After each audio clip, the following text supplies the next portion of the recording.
Welcome, everybody. This is Mad Apple Xstream, and we are broadcasting live here from the Mad Apple Burger and Billiard Company. My name is Kendall Quickfire Cook, and I'm honored to be in the booth with Mr. Malcolm Bowe. How you doing, Malcolm?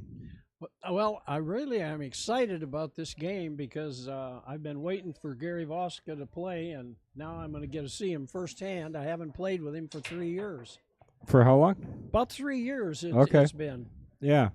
Well, he's going up against a pretty tough guy here. Scott's been playing some great pool, and he's been fun to watch these last few weeks. He's definitely defeated some people, pretty handily every week he's played.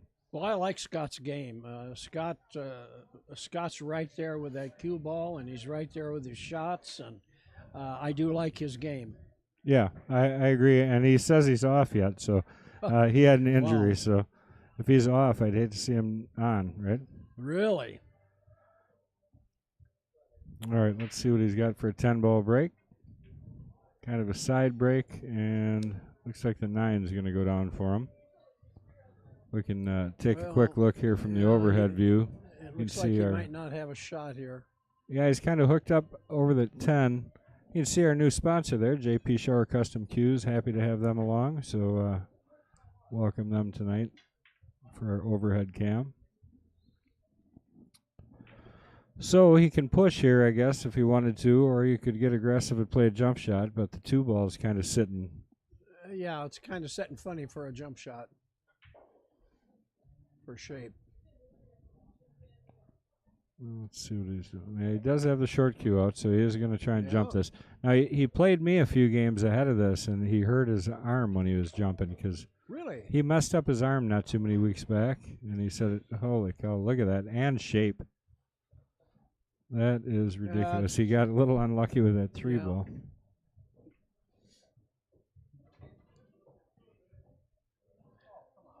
I'll give Scott this. He doesn't hesitate. You know what his favorite game is, don't you? Yes, 1 bucket. You got it, 1 hole. I would guess that's probably your favorite game, too. Yes, it is. Yes, it is. All right, Gary's going to get a little bit of a look here. I think he's got that 2-8 lined up. I'm not sure if he's froze on that. I guess he's not froze, but it's pretty close. Definitely Hopefully is. he can get a hit.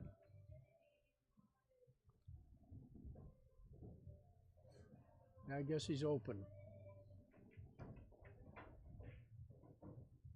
Oh, well, he gave it a run. He's going to slop the 2 in. So, Scott, for those of you who don't know, 10-ball rules, whenever you slop in a ball, it'd be Scott's choice here. He's obviously going to take this shot because he's got an open table. But if he would happen to be hooked, he'd be able to actually pass this back to him. So, well, he opted for the safety. Oh, yeah. Good speed there. Take a look and see what Gary's looking at here.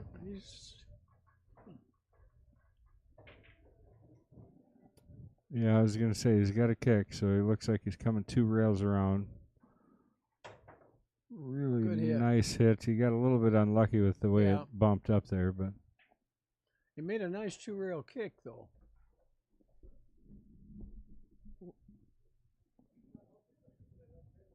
Yeah, it was perfect. Spin down table here for the 4 in the side, it looks like. Yeah. Coming down. He should be able to get this handily. Well, with his stroke, I think he can.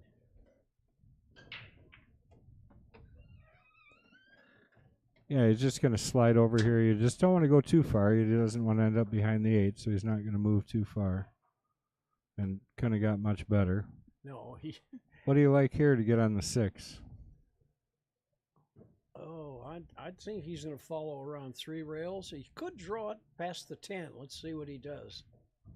I like the follow shot, but he went with the draw shot very effectively. I can't say that you could criticize him for that shot. No, he's going to shoot that 7 in the side, I'm sure, and the 8 and up in the corner. We'll see what he does. Nope. There we go. Oh, Johnny says hi, or he says hi, Grandpa. Oh, Johnny said that? Yeah, Johnny's calling you Grandpa, I think. And then we got Barry. saying hi to you, Barry Chapman. Barry Chapman? Yeah.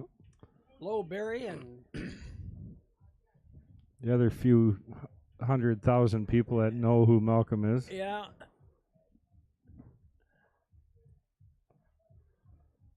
Played this just about picture perfect all the way from the first shot, so.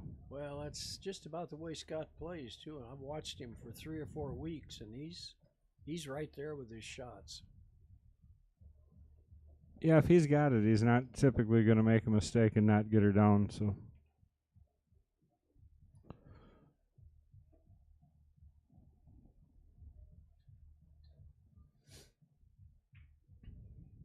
There it is. So first game down. Scott's got 1 point. Gary Vozka sitting at 0. Long way to go. Race to 18. Yeah. Even in 10 ball, good guys. It's still a long race. So now, how does this work when you play these games? The 10 ball goes to 18 automatically, or? Yeah, 10. So 10 ball is 18, 9 ball is 20, and then 8 ball is 15. Okay. So, and then the incoming player, so it's Gary's choice what game they were going to play today. Oh, it's the incoming player's choice? Yep. We like to give the incoming player a little bit of an advantage, so we figure if he gets to pick the game, you can maybe catch a guy off guard a little bit, you know. Scott's going to be hard to catch off guard. Oh, yeah. Everybody I talked to thought for sure Gary was going to play 8 ball, though. Well, you know, I really did myself, but Gary told me he's been playing quite a bit, so I want to see if he can get up there and perform with Scott. I'd like to see him make a game of it. Yeah, I agree. I think Mike Hobby was asking to turn up your mic a little bit, but I think we got him sitting forward talking into the mic now, so I think it's a bit better. Oh, yeah, okay. All right. Can't hear me? There, I think that's probably better. All right. Yep. All right, good. We don't want to exert you here. We're not trying to work you too hard. No, I'm really an old guy. I don't want to exert myself.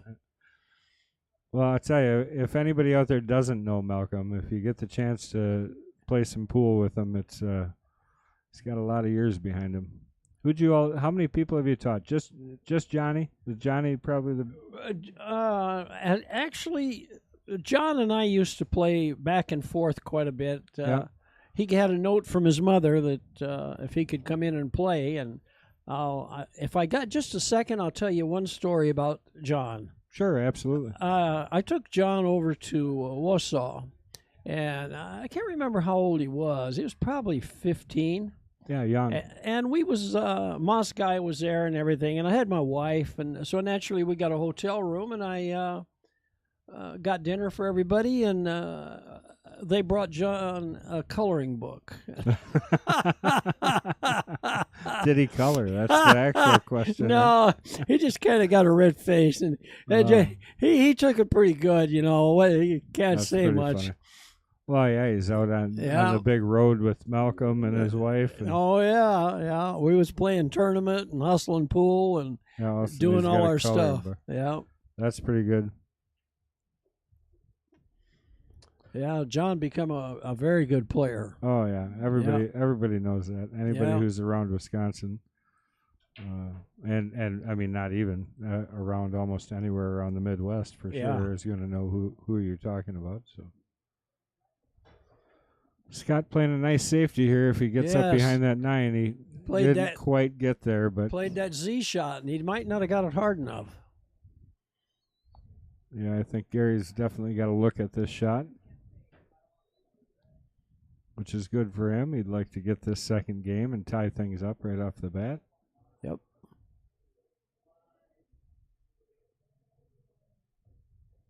That was a tough shot here. He made does that 7 go? I can't really tell from here. It looks like it'll go to me. It looks like it'll go. Yeah.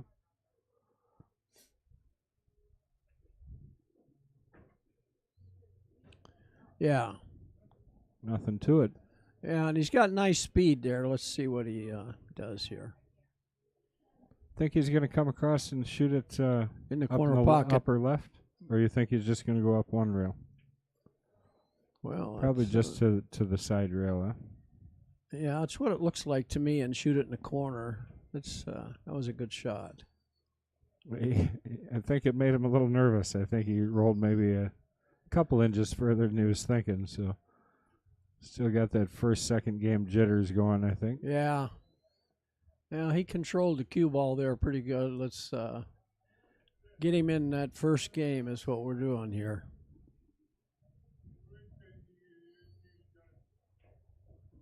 Guys, make sure you're hitting that like and that share button. We really appreciate it. It's what keeps us going. Gary putting that down a little wiggly, but we'll, I'm sure he's happy to take it, and it all looks the same on paper. So. Let's see, what do we got stuck here on the replay, I wonder? I know I kept some. Oh, the shot we missed earlier, but he saved himself, so nobody needs to see that one again.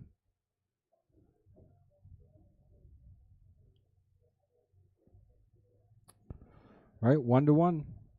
Race to 17, huh? Yep, here we go.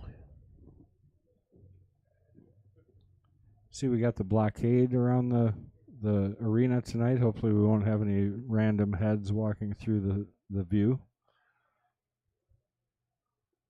I like your setup here. It's I think this is one of the nicest places in Wisconsin, really. But I don't get out anymore, so I don't know. You know what Darren Appleton told me? He said it's in his top 2. And then when he talked about it later, he said in the top 5 in the U.S. of all the places he's right been. Here. Yeah, yeah. Well, I can believe it. I can believe it. He told me top 2, but then when he told public, he said top 5. So. Top 5. Well, that's that means 3. That's a pretty good thing to have. That's a nice compliment. Yes, it is. I was very humbled. But you put a lot of work in this place. We have, yeah. That's a nice shot. Oh no. Boy, that was really unfortunate. Yeah. I thought he hit that pretty good. He hit it too square. Let's take a quick another look at that while Gary takes a look at this, see what just happened there. Skips off, and that one ball kicked it again. Kiss, yeah, that's crazy. That's something there. All right, so Gary with ball in hand. Looks like he's going to actually play the combo. Huh? Yeah, I guess he is. I think I might be looking at safety here, especially if you're playing 3 fouls. Let's see what he does. Nope. Oh, I don't know. I'm not sure what he was playing there. I couldn't get my eyeball on that. I think he thought that 3 was just kind of going to go, and I think it was a lot tougher than it probably than he thought. Yeah. All right, Scott going to play that same combination. This one's a little easier, a little more room between them. And he hits it perfect. Well, yes, he did. Well, he kind of. See if he can clip that 2 ball or. It's a pretty good back cut here. He's going to have to use the upper point on the pocket, I think, to have this one. That's what I was looking at for the kick out. Christy, thank you very much for the like. I almost said for the walk. Her last name is Walk. Christy Walk. Thank you for the like. I'm not sure if he can cut that. I think he's got to bank it. If he cuts it, trying to push that 5 ball is going to be tricky. Getting it where you want it. Ooh. Now he pushed up on the 6. I think he just hooked his 6 up. So this isn't over. Might be able to get it from the top side, though, huh? Does it look like it to you? Yeah. Well, let's just see what he can do if he can follow that and come through with it. Almost looks like if he draws over to the side rail, he can shoot the 6 down in this corner, the far corner. Yeah. Yeah. But maybe. Let's see what he's doing. I think you're right. Oh, safety! What were we thinking? That should have been. Oh, look at this! Oh boy. Mongo, thanks for the like, buddy. Appreciate it. Well, Scott usually doesn't miss a chance to play a safety, but I didn't know what he had there.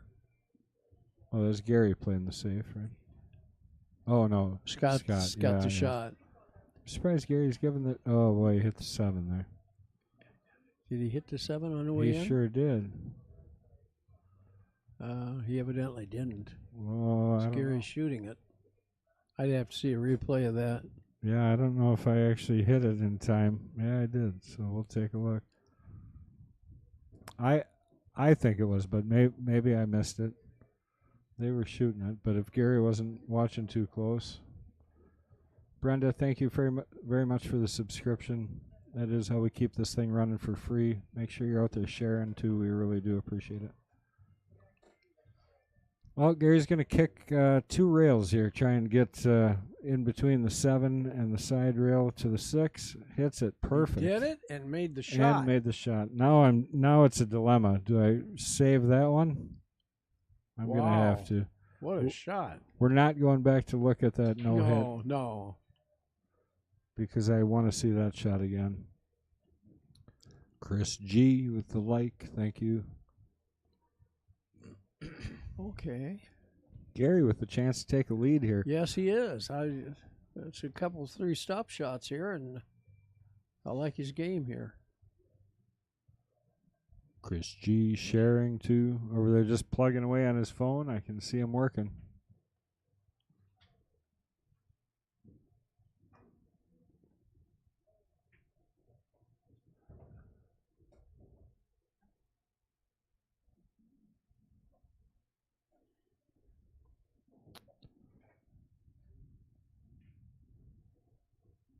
There he's getting into it. Yep, he's holding his line pretty good. Stroke looks good.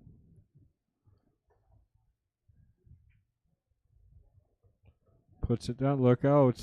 Oh, boy. Yeah. He played that pretty close to that side pocket. Hey, let's take another look at that kick shot by Gary.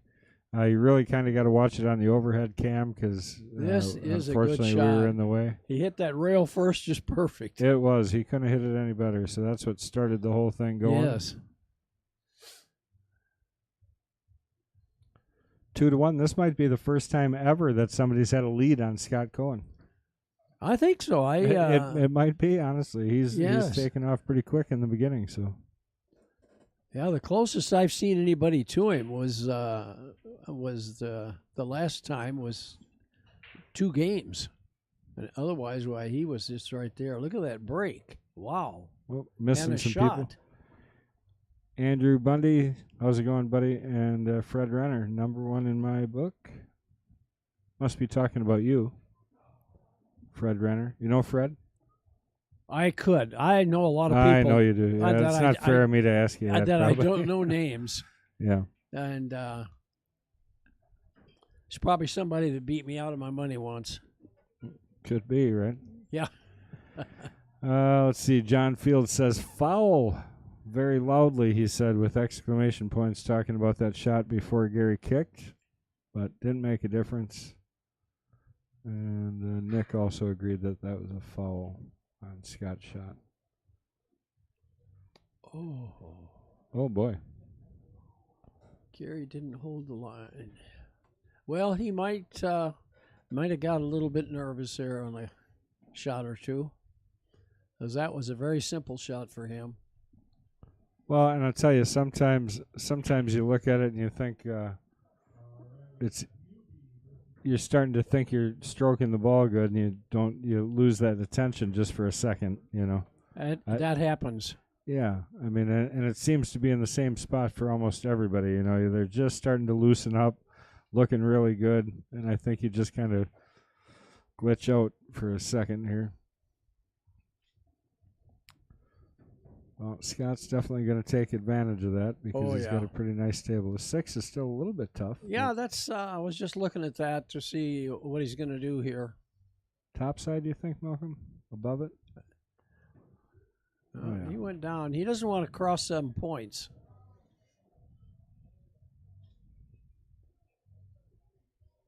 I don't like crossing them either. Yeah, right. This is better from where he is. I don't know how the point of the pocket is sticking. How close to the 6? That's not that close. Looks like he's on got the room, overhead. Yeah, he's got a shot. His speed is just tremendous. Yeah, I agree. His speed is right on.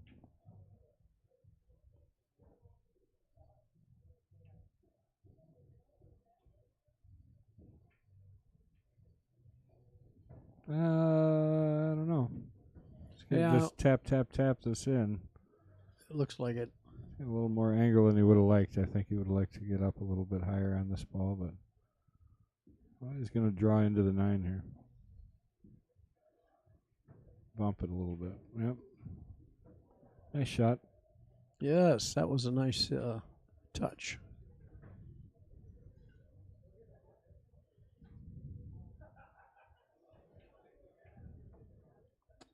Ten ball going to the same pocket. Going to get it to 2-2 here when Scott puts this one down. I bet Gary's thinking this could be him. Yeah, probably. Take a quick look at this little kick here. Yep. Bumps it up table. Perfect. Sets up for the 9 and then followed up by the 10 in the same pocket again. So I like that extension he's got on the back end. You know, those back extensions are a lot better than putting it in the center. I think so. Well, what do you like? What do you like different? Well, it seems to take something away when you put it in the center. It makes two joints where a single joint is better. The back one gives you the length you need. Yeah.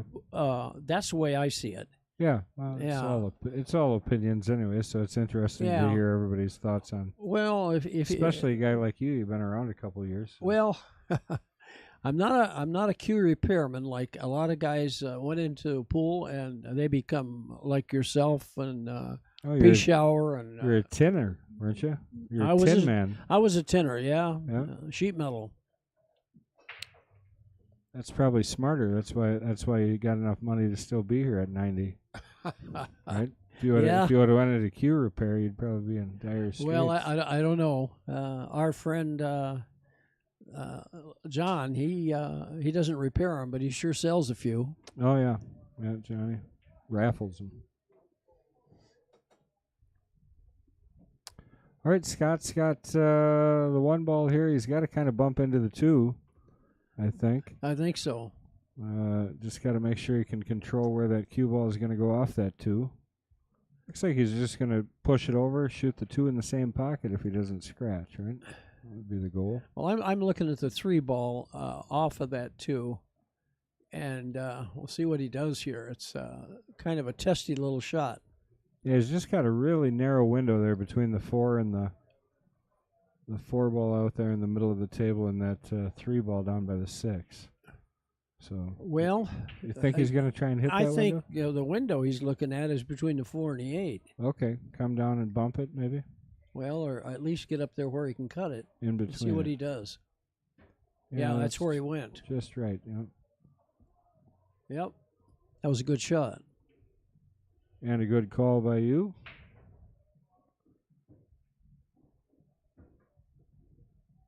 I don't know. This is a little tricky because the 4 is not going to go past that 5, obviously, up in that right-hand corner. So you got to get this just right. Either to set up for either one of the side pockets or the other. You're going to interact a little bit there.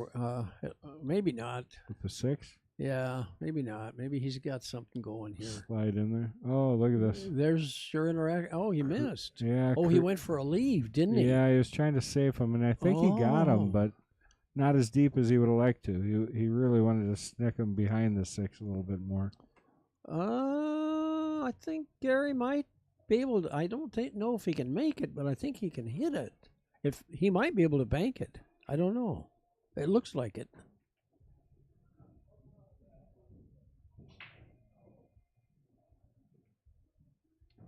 Nicholas Nelson agrees with you that looking down the shaft, having those extra. Look at that bank.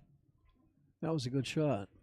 Beautiful shot there by Gary, and he got out nicely for the 4. Yeah. He's got 2 options here, side or corner. Which do you like better, Malcolm? Oh, well, I'm going to cut it off to the right there, I think. Yeah, put her up in the corner. Oh, wait a minute. Yes. Yeah, yes. 4 ball. I know those two are a little confusing. Side pocket he's going. Yeah. All right. I have a little hard time with the color of some of these new balls. They're not the same as the old ones. Yeah. They changed them on me. Well, and in rotation, I actually don't mind so much the old school balls. You don't need the TV ball as much. It was for the 2 and the 4, because the 2 and the 4 on old cameras, you couldn't determine them, but now you can see the difference, anyways. Well, I think I like Gary's game here. Yeah, he's looking perfect. He's Yes, just he in is. line, and He had this one before, and if he can get through this, he might do something here.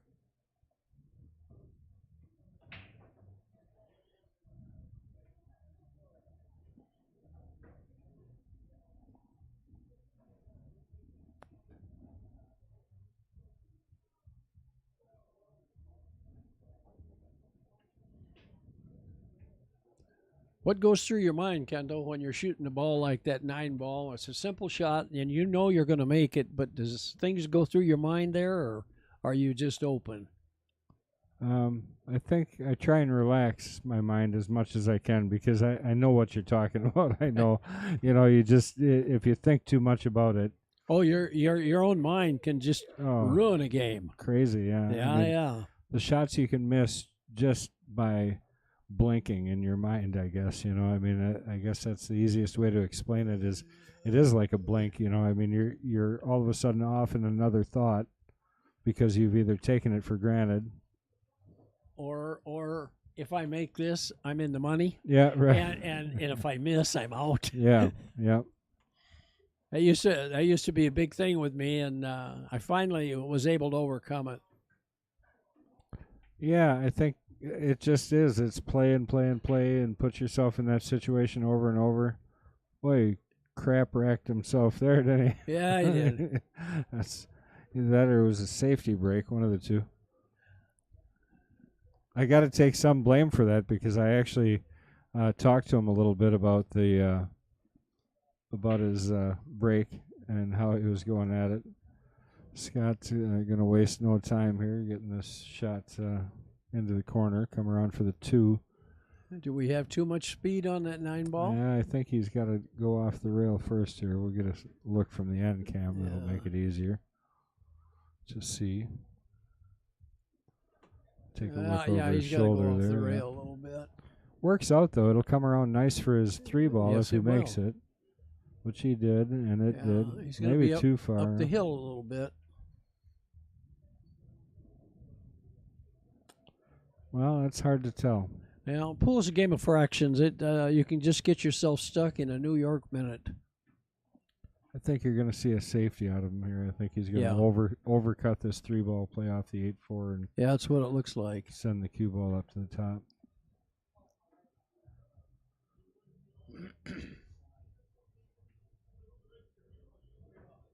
Decided not to play the 10 ball tournament tonight, huh?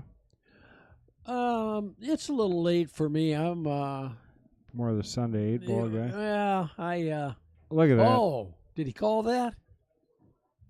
If he did, I'll tell you what, wow, that was what a shot and a half. Yeah, okay. So he did not call it. No. And Gary says, you're not getting it back, because he can see the 4. But Gary obviously could give him that back because he didn't call it. So he could give him this shot. Yeah, that's... too much going on here. You got to keep this. Was that...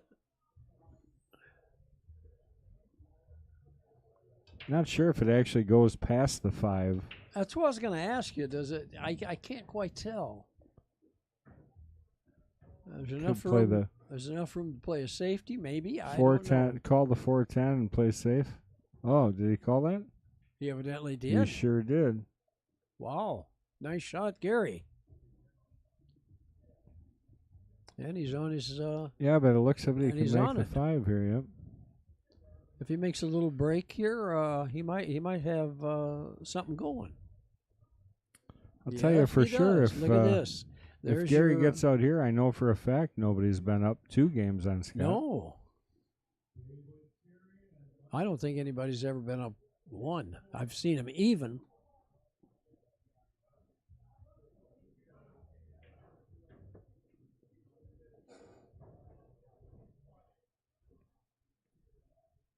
I'll tell you, I'm really glad you came up here and decided to talk with me, Malcolm. I think it's good. Well, I'm it's a little nervous.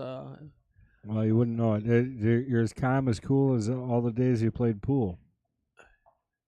Look at that shot. Yes. Gary's fitting right in here.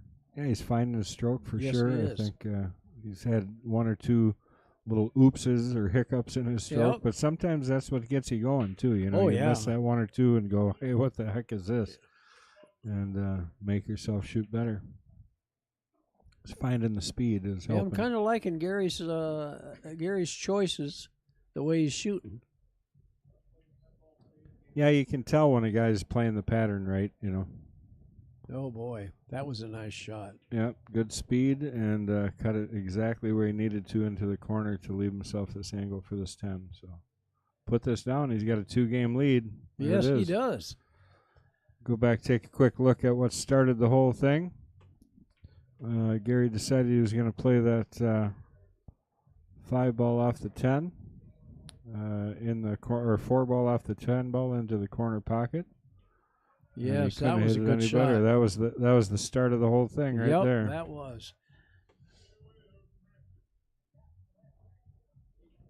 4-2, race to 18. Thank everybody for joining us here at Mad Apple Extreme. This is our King of the Hill series, and we have Gary Vozka taking on our current king, Scott Cohen. And yeah, I agree. Mason just said Malcolm is great commentary. I would agree. Who said that? Mason, my son Mason. Really?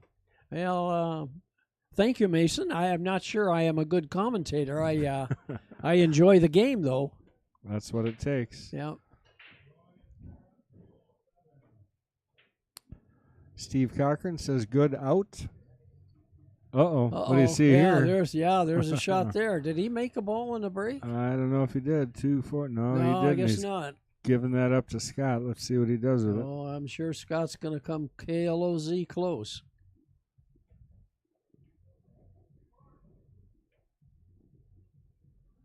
Yeah, I was going to say, I think he's got to play the rail first, right? Off the rail. Yeah, that's that one's really close to the rail. It's an easy double kiss. He got underneath it just a little bit. Yeah, I did. That wasn't a real easy shot like it looked like. No, it definitely could have been a lot easier. If it would have been a little 10 ball would have been a little closer to the rail, it would have been better. And if the 1 would have been off a little bit, it would have been better. Well, Gary, you got to pull something out of your hat here and get a safe or a make. And there safety, but was a safe that's not a safe. Did he get to a rail there even? I thought the 9 ball hit the rail. Did it not? I don't think it did. I think that was not a good hit. Nope, you're right. Okay, he did take a ball in hand there.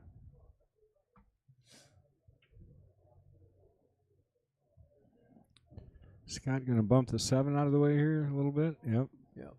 Bump the 7 out to open that 3 up. That was a good shot.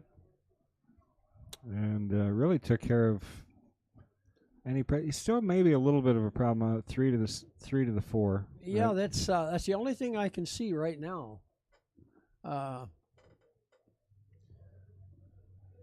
Sometimes players don't think of what he just did there. Your advanced players do, but so many times people pass that up.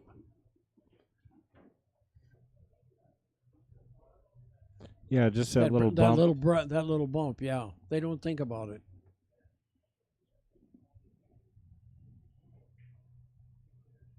Oh, and he missed it. Look at that. He don't usually miss. And he left Gary. I think he left Gary a shot, but really Gary's good. not. Well, maybe he does have a where he can draw it. Yeah, the close. problem is the 4, right? I mean, that's probably the issue more so than making the 3. Yeah, you're right. He's got to get around that. Yeah, maybe he can lag it, but can he hammer it? I think he's jumping it for that reason. Well, maybe not. Does still have his full length cue out.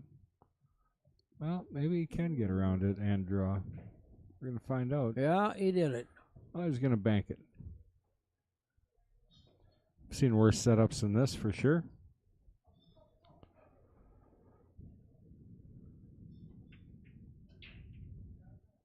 Oh boy. Didn't miss her Well, by I was ready to give him that one. But he shortened that up a little. This is pretty natural here. Going to come back down for the 5. We make the ball here, a little bit of top. Maybe just a touch of left. Should come right back down for the 5. A little short, but he's okay here, I think. Is he going to cut that? Yeah, he probably will. He can stroke it. Yeah, and you can run this ball back and forth 100 times. It doesn't matter. So find the line, hit it hard. Yep, and he did. He ran it back and forth. Smart shot, hit well. This is where he likes going. This is 1 rail here, right? Oh, yeah. 1 rail back, almost try and hit the 9 here. Maybe 2 by the 9, right? Yep. This could possibly be dangerous. Oh my, that is something there. A little bit to the side, and he'd hit the 9 and hooked himself. So that's a little bit of a dangerous shot. Drew that thing right on back. Yep. Into that corner pocket. Even Gary ball in hand here, so Gary with a terrific opportunity. A little up and down table here, but they are hanging close to the pockets. So I think 7 to the 8 is your biggest. That's your biggest shot, yes. Once you get on that 8, well, you should be all right. Almost like shooting the 7 past the 9. Coming that way with it, but just my preference, I think. Well, that looks pretty good, though. Wow. He's right on it.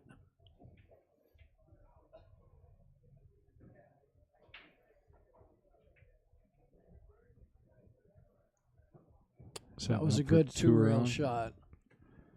5 games to 2 if Gary can put this down.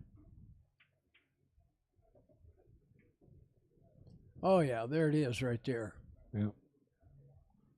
I was surprised to see guys play that one 2 rails around, though. Well, that's an easy one to lose coming this way. Yeah, I play it 2 rails around.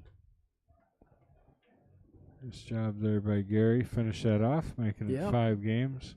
Let's go back and take another look at that shot that he hit. I mean, really pretty unlucky to get past the 9 even here. Yes. But he did get a little aggressive, I would say. You know, he could have let up a little more on that ball and probably would have been safe there, but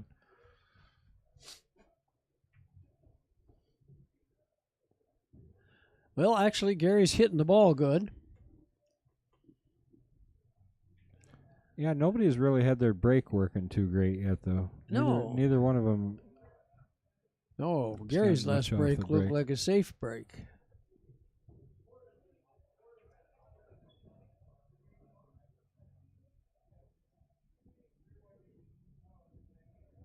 John chiming in there.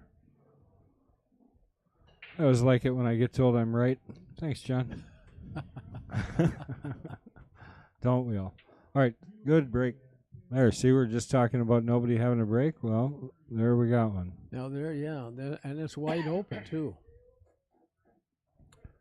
Can you cut that one and hold that for the 3 in the side, you think, or you're working hard? He's going to have to drop below that. I don't think he can over, cut. He's got to come down and up. Oh, he played a safety. See his confidence building, so he's good shot. Playing smart. That was really nice.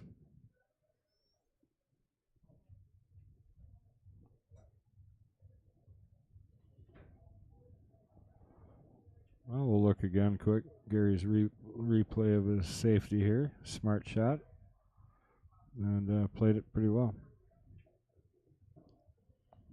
So Scott looking at kicking at this ball. Wow. This reminds me of the kick that, see, he played that.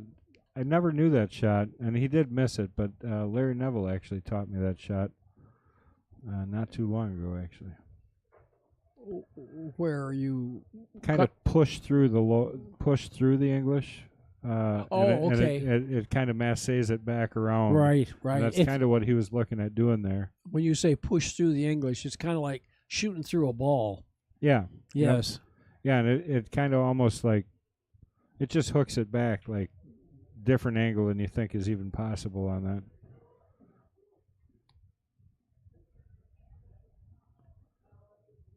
Drift up 4 or 5. Probably what, 5 to the 6. Not even that tough. 5 to the 6 is going to be a stop shot. It's a pretty good looking table. This is probably the shot right here, and leave yourself a nice little angle to come back around for the 5. Yep. Perfect.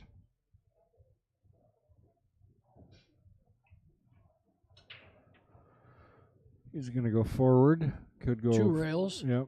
Yep. And he's going to do a stop shot here for the 6. Yeah, I would think. And really, you can have either angle on the 6, including straight. Yes. I mean, that where the 7 is. So.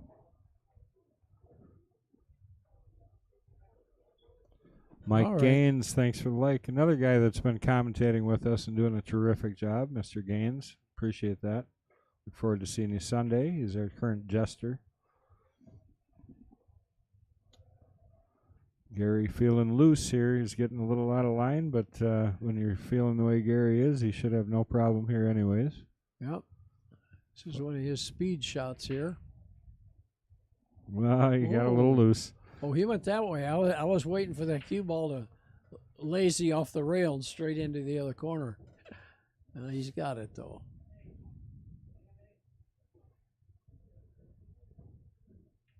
Yeah, Gary's getting his stroke down a little.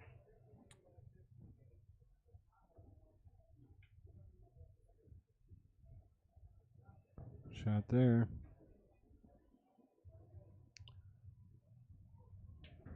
Well, knowing Scott's ability to play pool, this ain't over. We are setting at 6-2, and this is kind of lining up to be maybe a real good match.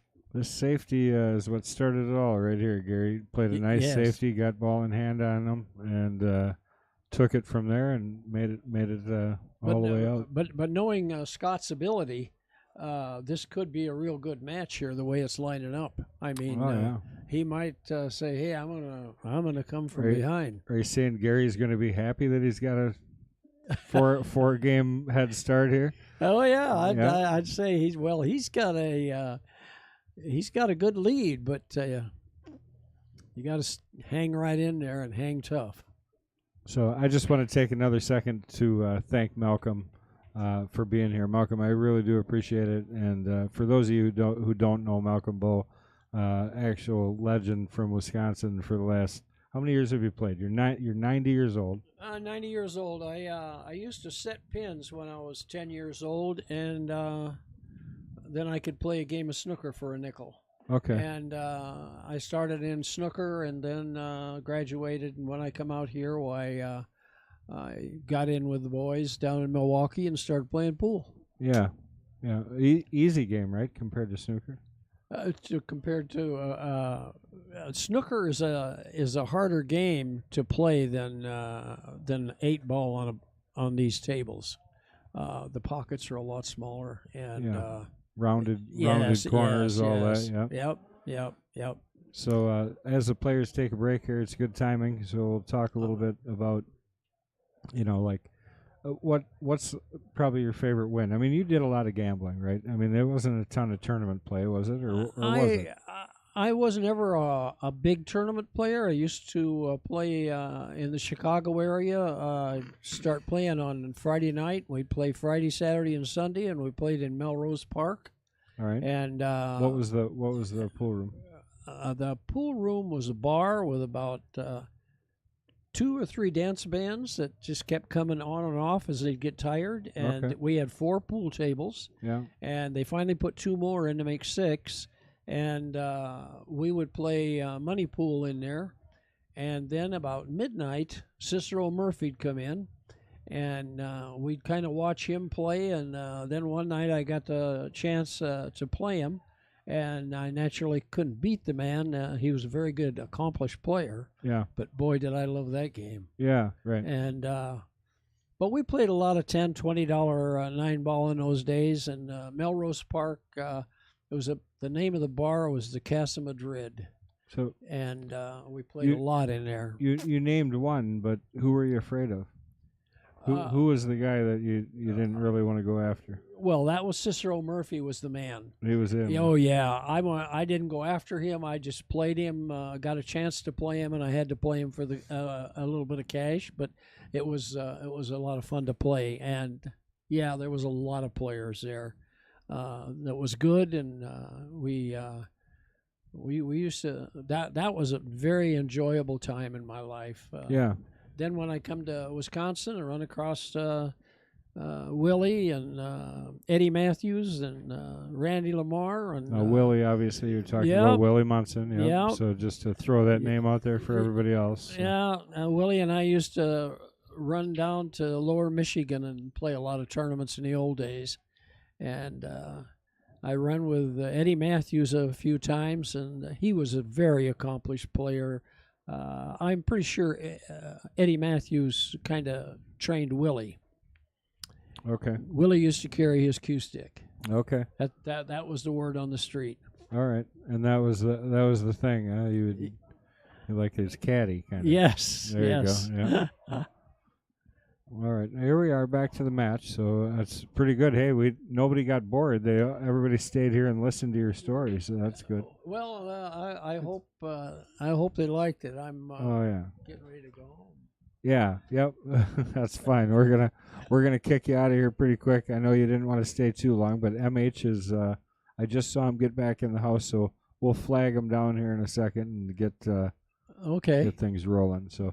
All Why don't we get through this game, and I'll see if I can't find them for us. Well, I actually enjoyed doing this, and I enjoy watching my old buddy Gary. I used to play league with Gary up in Rhinelander. Oh yeah. Yeah, I lived up there for a little while, and that's how I got to know him. A lot of pool up there. Yeah, I actually remember when you came bouncing into the magnet the first few times. Okay. And before you could shoot, but you was still in the learning process. Oh yeah, that was when my pa was bringing me in there. Probably I was only like 17 or something like that. Yeah, you was just a kid. You was bouncing around 16. There playing. Yeah, I remember you. Well, yeah, that was Ricky Poole and all those guys down there. Oh yeah, Larry. Yeah. Larry was a character. Larry Ryder. No, well, Larry Ryder too, but Larry Backus. Oh, Larry. Oh, yeah. Larry couldn't stand it if we were racing to 9 and we both get on the hill, he'd want to go 2 more games. Oh yeah. Yeah. He just hated to be on the hill with everybody there. One game, he didn't like that.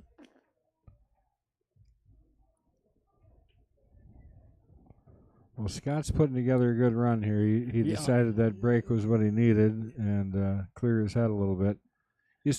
I used to go in the bathroom and splash some water on my face. That was an old trick from Ernie Stadler used to tell me that. You remember Ernie, right?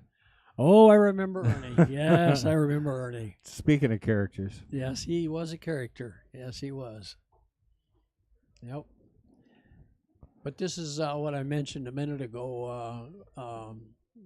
I take nothing away from Mr. Vozka, but Scott has game, and if he gets rolling, why this might be a very good match. If Gary keeps his mojo going.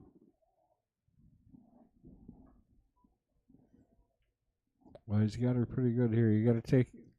He's trying to make a decision on what to do with that 9 ball right now. Yeah. I'm not sure. He looks offset like he could come in underneath and shoot it in the side or up in the corner. See what he does. Well, there it is. I think he'd have took side or corner on that shot. Yeah, it worked out just right. So roll this up, 10 ball in the corner.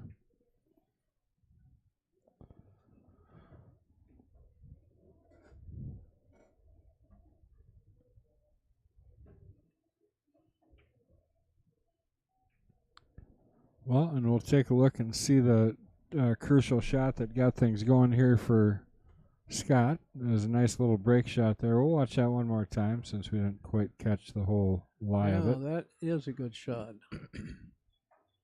But he had kind of a clustered up table here with the 4-ball sitting the way it was. And he rolled this just perfect to bring it off that 8, shoot the 4 in the same pocket. Really doesn't get much better than that. And that set him up for this run. And I did send MH a text, so if you can bear with me one more rack here, Malcolm. Oh, we'll get you I'm rolling. fine. I'm fine. Okay. I told the Brit to get his butt moving, get over here.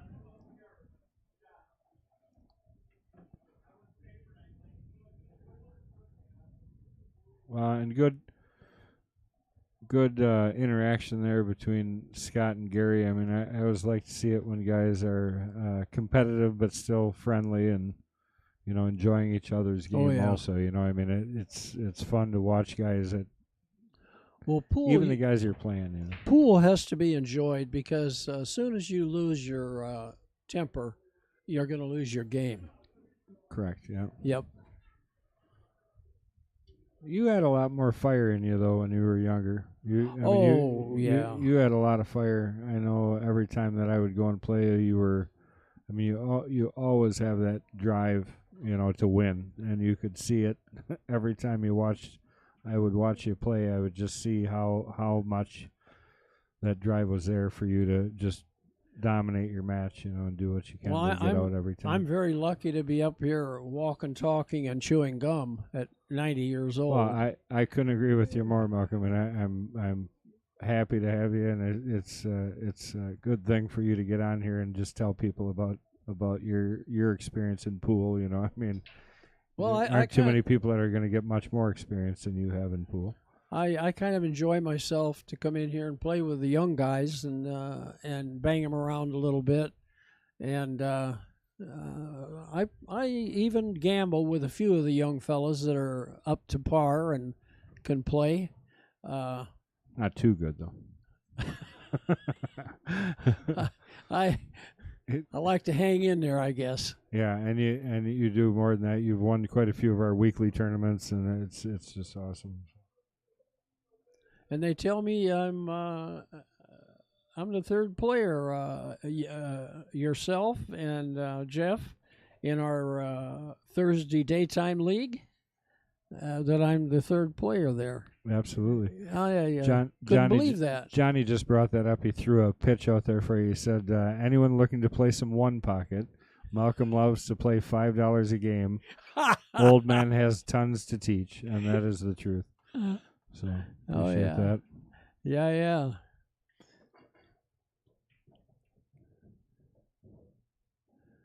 Like from Mr. Travis Wilson. Thanks, John. I really appreciate that. He says, love being able to watch these studs gamble and listen to Malcolm and Kendall. Great stuff. So thank you for that. Oh, really? Well, I didn't know how I do when you asked me in here because I really didn't know if I should come in. Well, what did I tell you? I said it's just going to be us sitting here talking about pool. I mean, yeah, that's true. I'm pretty sure you know how to do that. So. Oh yeah. But I kind of get a little nervous. Well, you only got 150 people listening to you. So yeah, that's not too bad. That's not too bad. No. All right, so Scott gonna finish this thing out, and I can see MH Pengley standing outside the door, chomping at the bit to come in here. So after this rack, we'll here he is. Yeah, yes. After this rack, we'll let you get on to napping tonight. All right. Got to go home and take care of Mary Jane yet? Yes, I think so.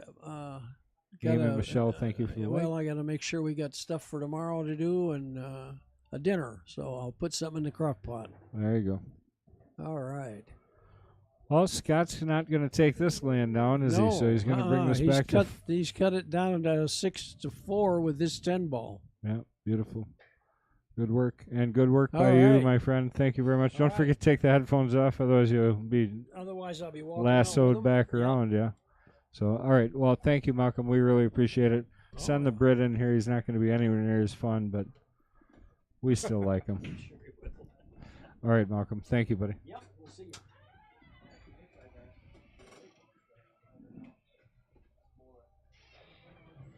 James, I agree with you 100%. He says, so glad, speaking of Malcolm, you came to talk. Enjoyed every word. And that's the truth. And what John said before about having all kinds of experience and knowledge, there's nobody better. So great to have him around in general, but in here also. So, speaking of great to have him around, what's going on, MH? Well, hello. I just got into town. Oh, I got to turn you down. You talk a little louder. Wow. But as soon as I walk in, everybody yells my name. Mate. Yeah. Everybody's waiting for me. Well, this has got a heck of a match here. Gary's had a 4-game lead on Scott, which is definitely the biggest lead that there was. It's probably the only lead that anybody's had, right? That's what we were kind of trying to decide, I think. I think Scott's been ahead in pretty much all his matches. Yep. And most of them well ahead. See our new sponsor there? Oh, P-Shower Cues, of course. The one Have you heard I've been on the phone with them today, ordering a custom cue. A really unusual, different one, but some, beauty's in the eye of the beholder, and you can have whatever you want, sir. That's the way it should be.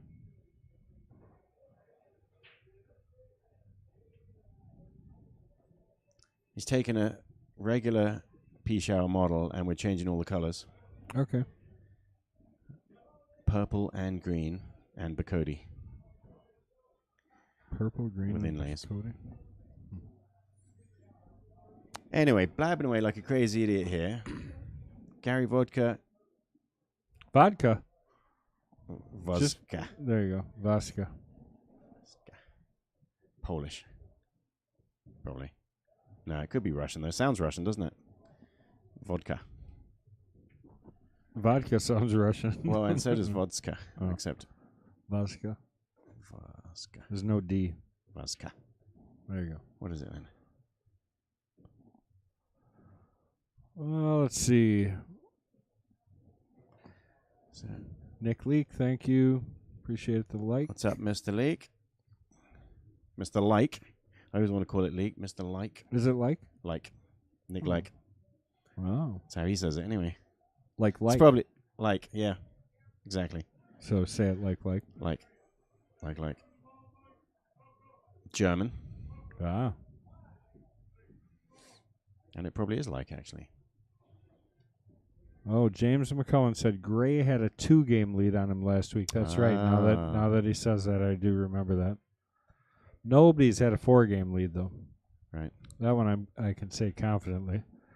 Gary's setting up for the jump shot on the 3 ball. Let's see what he can do here. And gets over it with limited success and going to leave him straight in the side pocket. Now, all right.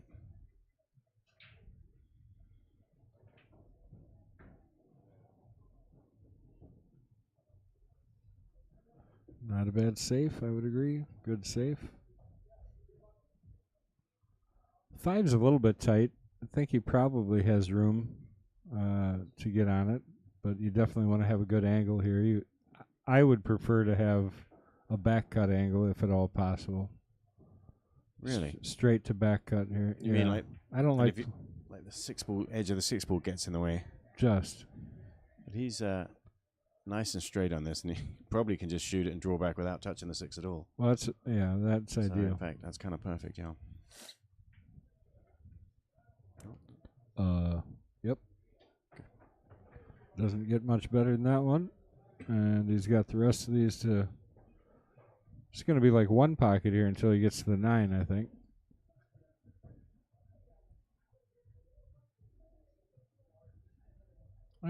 He might shoot the 8 over by the 9, but initially I thought he'd play it in the same pocket as the 7.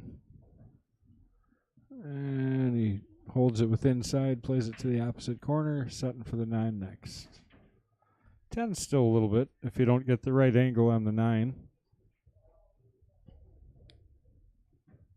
Yeah, he's got a good angle there, doesn't he? Float up, just don't scratch. Oh yeah, forward makes more sense, doesn't it? And that's why I always scratch in the side pocket. Well, you draw that shot? Yeah, that's what I was thinking, and I was just thinking, you can scratch. And taking a little closer look at this, make sure that it's not tight to the rail or is. Let's see how he hits it. Plain, left or right, all are viable options.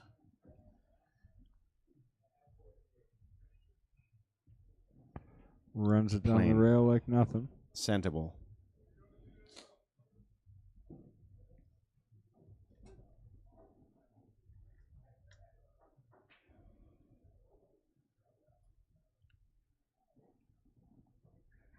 Replay on his shot down the rail. Slides it on in for a 1-game difference now. So catching right up here. Haven't seen Gary to the table for a bit. You know what else we haven't seen? What's that? A random head go walking through the playfield. Oh, we said we were going to put ropes around him. Well, it's close. You see the line of chairs back there? Okay. It's almost like ropes.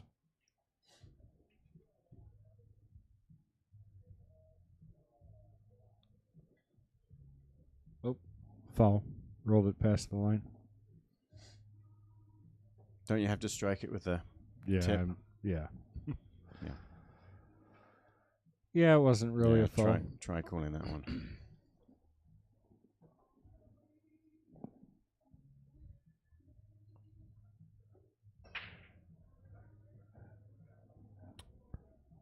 Well, that's one of the most solid breaks I've seen. Is he going to get a shot on the one? Maybe off the rail first. Yeah, and if you want to try and keep control here. Yeah, I don't think you're going to. I think you play thin off the rail and play safe here. That's my opinion. Yeah, you hit Little off the side rail and you just bump the one ball. Well, the end rail, but yeah. The end rail, right? No. Saying around the 7. No, all I was saying is like Efren Reyes. I can just see him tapping the one ball through the 2 and the 7 gap, and Scott's going to push. He's going to push. And Gary's going to play safe. Yeah, because that's too unpredictable, isn't it? You could just sell out if you try that kick shot. Gary going to take this shot and try and stick him there behind the 7. Yeah. Got to hit it good, don't you? Sometimes it double kisses out and messes up. Yeah, it's timing. You got to get that stun to be right at the right moment. And sometimes, depending on the exact angle, it just doesn't work. Right?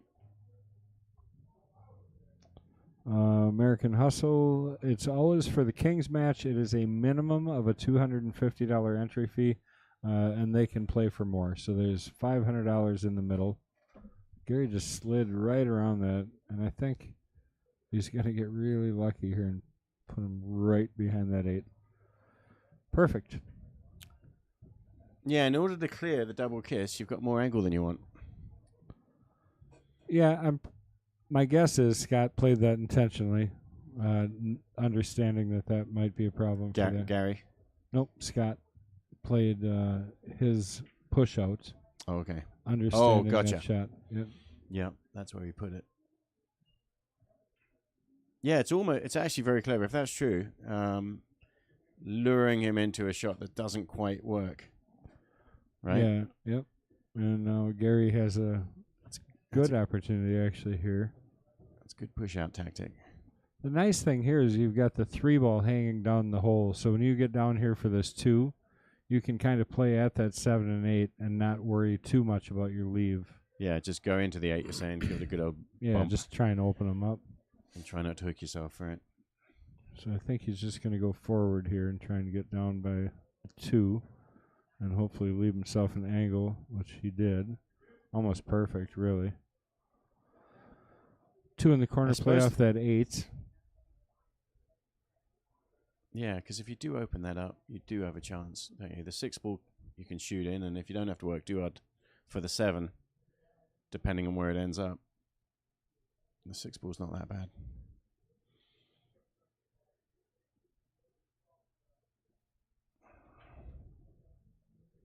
Wow, I'm really surprised that he held away from those balls. I don't know what I'm missing, but I definitely would have tried to hit that 8 out of there. Yeah, because now, shooting the 6 ball, you get an angle on it to shoot the 6 ball in, but what do you do? Bump that out.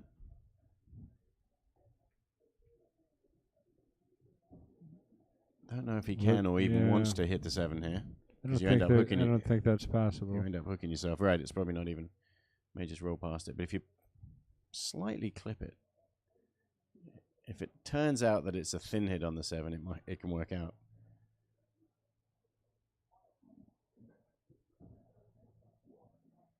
Yeah, Travis did say maybe he'll use the 4, but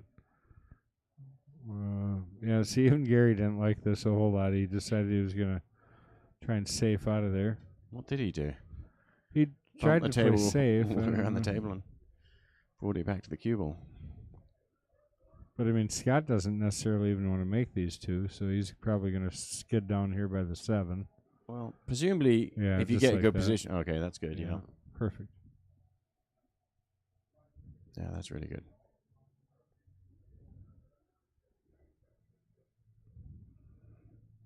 Z-Bank. You're looking to spin this down table? Z-Bank he's playing. Now on diamonds, they seem to always come up short off the second rail. Not from this angle, I don't think. We'll never find out. Well, it still doesn't change the 7-8, and you can play the carom on the 7-8. I think a lot easier now that he moved that stuff out of there. Or just play safe. Or just play safe, yeah. Freeze him behind the 8 somehow. Got to pick your angle. This is one of those shots. Only from certain places can you do this.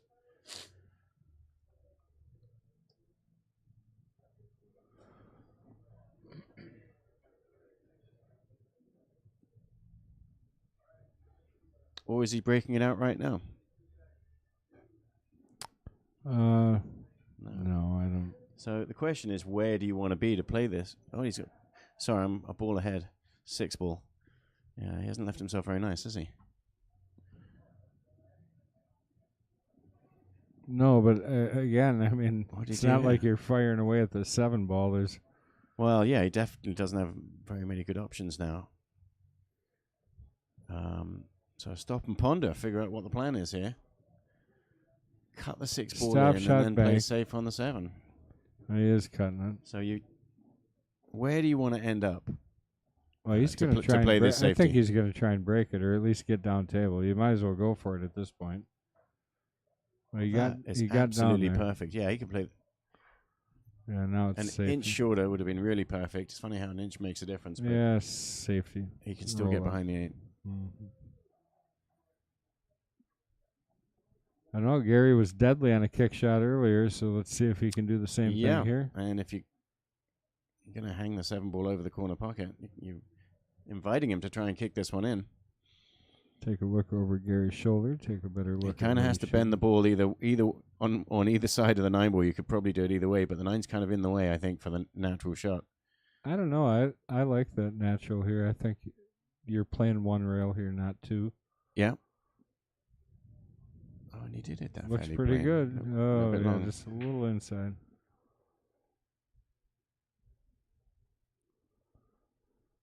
Yeah, I don't think he used much spin on that shot, did he?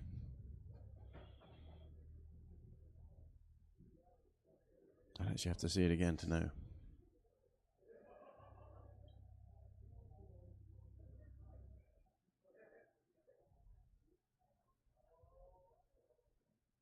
Taking a good long look here. I think he's trying to decide if he wants to cut it to the right and back cut it, or if he wants to cut it over to the left. Yeah, it's weird, isn't it? The one to the right, if you catch the rail, it can still go in. The one to the left, you have to hit the hole. But it's a little bit straighter, isn't it? The one to the left. So he's going left. Just got to shoot it straight into the middle of the pocket, and you'll be fine. Nothing to it. Made it look easy.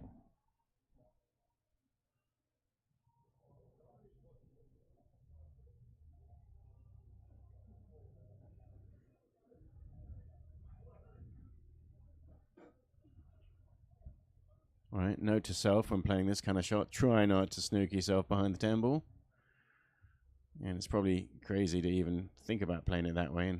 But he is following. Which pocket's he playing for, Kendall, on the 9? I would guess he's playing up on his side of the table.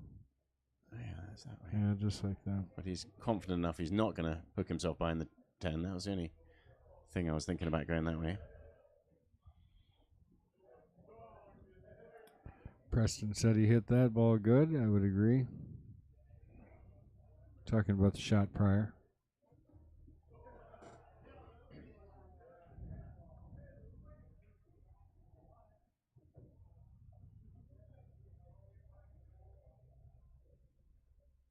And this is not going to be a problem. He's not going to let himself go in the side pocket. Cue ball, that is. Of course not. Scott putting her down. A quick look at a little bit about Scott while we got it. Fargo is 696. He's 44 years old. He is from Illinois. I still don't know how to say that city, but plays with a Tim Price cue. Antioch. Okay, I'll take that. Q-Tech 12 Ace carbon fiber shaft and soft tip. I don't know what it is exactly. It's been playing pool for 14 years. Doesn't seem that's not right. Oh, yeah, we've been through this last time. Yeah, but I fixed it, I thought. I guess I didn't. I guess He's been not. playing longer than 14 years. He's been playing since he was 17 years old, if I remember correctly. Something like that, yeah. That's about right. So quite a bit more than that. One hole is his favorite game. Favorite player is Josh Filler. So. And plays with one eye higher than the other.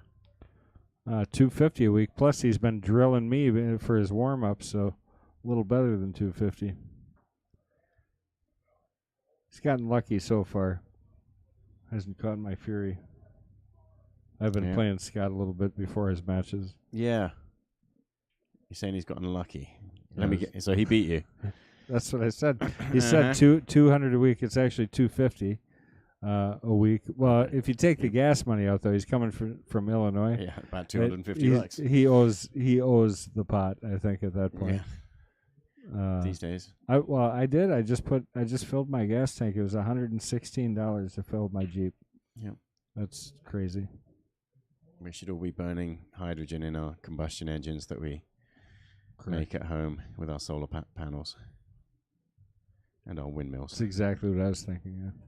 Everybody can have a solar panel and a windmill on their garage and make their own fuel free every day. It's a good idea. Well, get on it. What are you waiting for?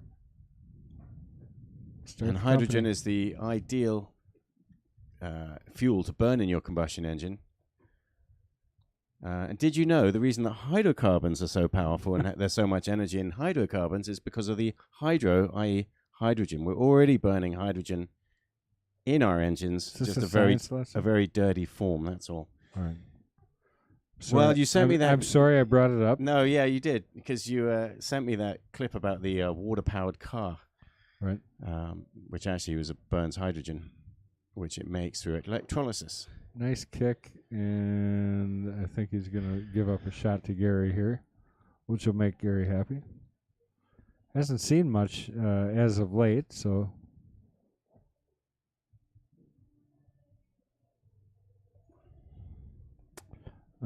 James McCauley says, what is Malcolm's last name? This is the first time that I've heard of him, but he sure enjoyed his commentary, and the answer to that is his last name is Bow, Malcolm Bow. B-O-W? B-E-U. Bow.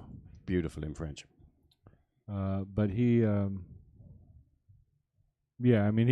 not kidding you when I tell you, I've got video. I secretly record him every once in a while. When we're hitting balls around, especially if I get him to play me. Look at that try. Nice effort there by Scott. Especially if I get him to play me some 9-ball or rotation pool, because I love Malcolm's rotation game. He loves one pocket, but when he plays aggressive 9-ball, I watched him shoot two of probably the best 9-ball outs I've watched in a long time the other day when we played. Just making phenomenal shots. At 90 years old, I'll be lucky to be holding a cue for crying out loud. Well, and he has a long history of playing pool. Oh yeah, he was kind of talking about some of it, so it was really terrific to get him in here. I was excited when he actually entertained the thought, so I was really happy when he decided to come up here and share some of his years with us. That's pretty well hit. I don't know if he quite got him on it solid, but... no, he can snick the one ball here and get behind the two. Which he hit it even more aggressively, and I think wisely so. Got it all the way down table. That's great, isn't it?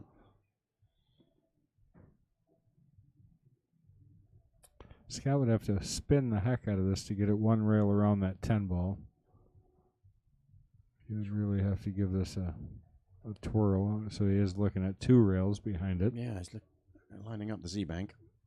Z kick. Really? Z kick. The Z kick. Oh, no, he's not. He's going to the bottom rail. 1, 2, 3 rails. Yeah, so he's going to try and play 2 rails between the 7 and the 5, looks like. So hitting the 3rd rail over by the 4 ball, or by his chalk is even better. Oh, right at his... Did he set his chalk there on purpose? No? Because he hit it just about down. Well, that's a good question. And that actually, I do that sometimes. But it's illegal. Yeah, I know. Oh, but prove it. Cheater.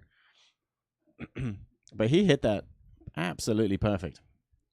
Yeah, I would agree. And we never have tended because I'm no, that was a great shot. A little slow. But didn't actually earn him the opportunity. So Gary's, well, made 1 ball. Yeah, right. Gary got himself in trouble off that shot.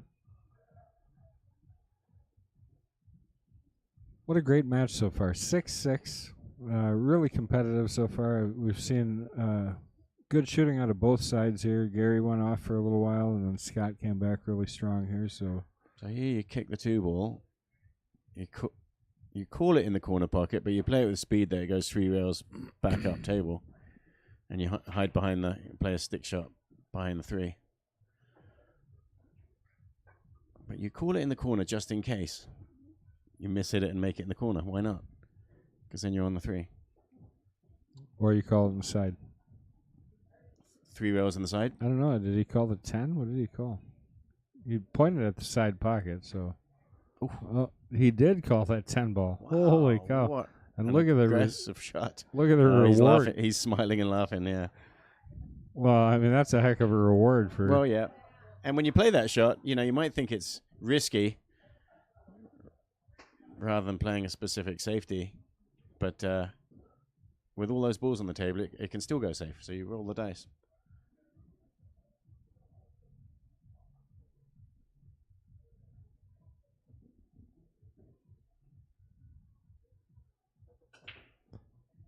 And is this a draw shot off the rail? Yeah, he's drawing this back, yeah. Well, he snicked it. He got a piece. Got an extra rail. Yeah, I mean, that's a good hit. Missed it on one way, and ball came advancing back down the table. Hey, guys, I want to thank everybody for joining us. Make sure you guys are out there sharing the stream. That is how we keep things... Oh, boy, that was close.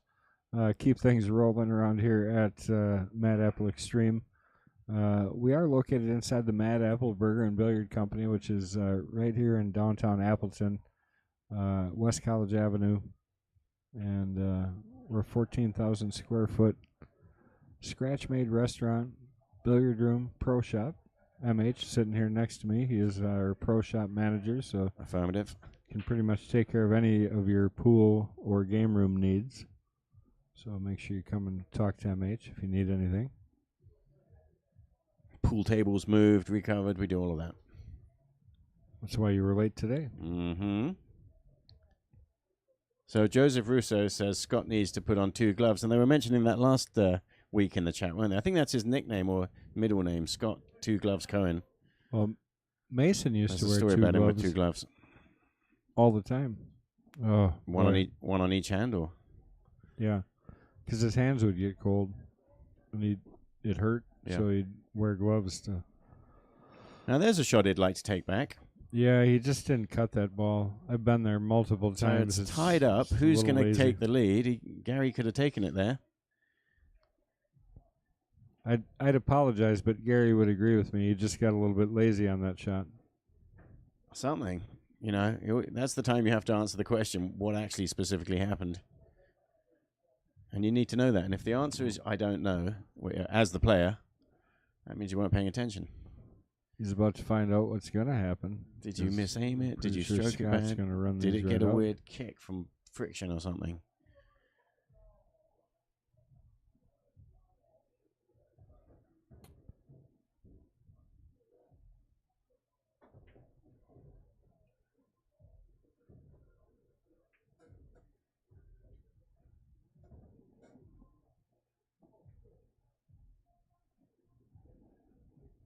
Well, the World Cup of Pool starts next week. They're talking about. Travis says.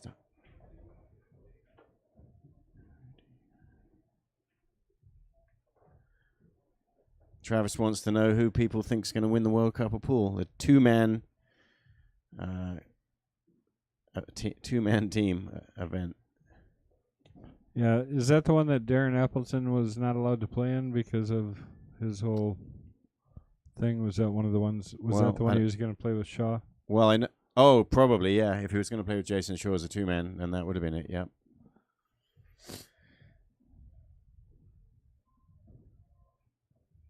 It's tough to say, isn't it? That's what makes it interesting. There's a lot of good teams out there.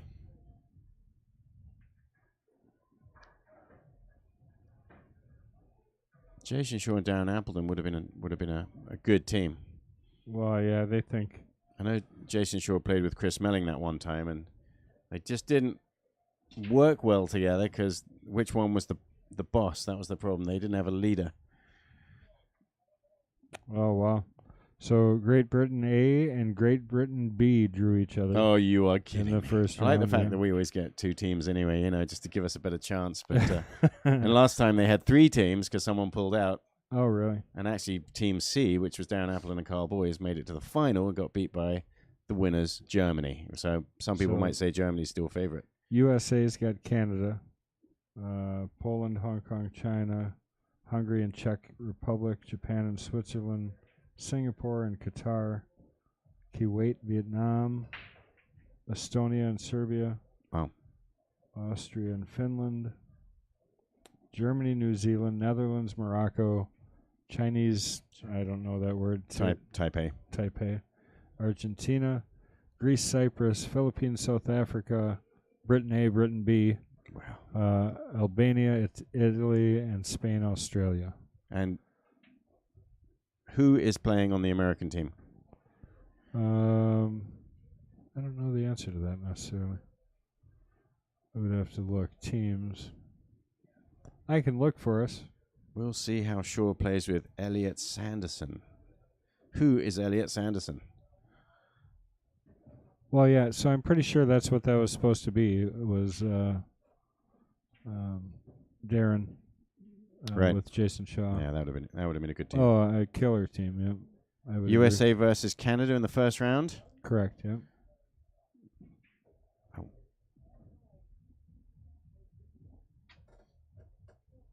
Shane and Sky are the American teams. That's a good team.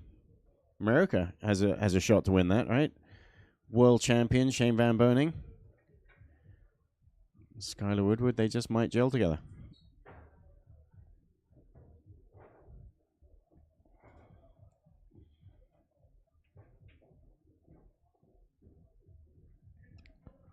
Well, Gary needs to get this game. He doesn't want to see Scott get ahead of him again. Oh, that's a good shot there, isn't it? Perfect. 6 balls in trouble. Yeah, he's not done yet. He's got an angle here. I can just stun in behind the 6. And the 7 ball goes if you can. Yeah, I mean, the 6 to the long right, way he doesn't want to get too tight to the rail over there. So right, yeah, a little angle will be. Maybe good that he doesn't have a perfect angle to get over. He's got to force it a bit. Oh, so he's drawing back for the combination. Well, I think you're going to see a different kind of combination right now. Yeah.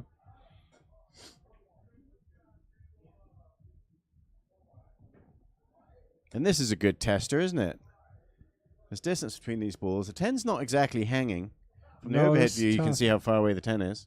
So you've got to make a really good contact. You just have to deliver this 5 ball accurately, which is something that he has been doing. So what's he looking at? He doesn't want to. I think he's looking at possibly playing safe here, actually. Huh.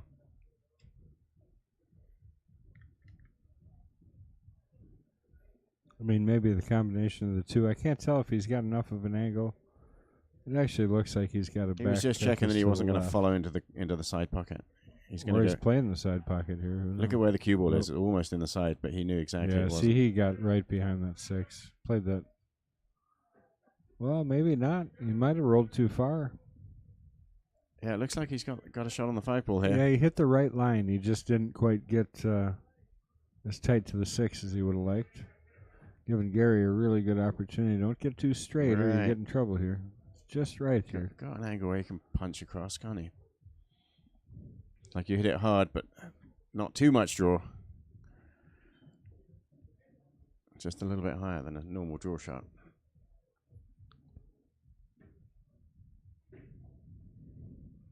Oh, good stroke.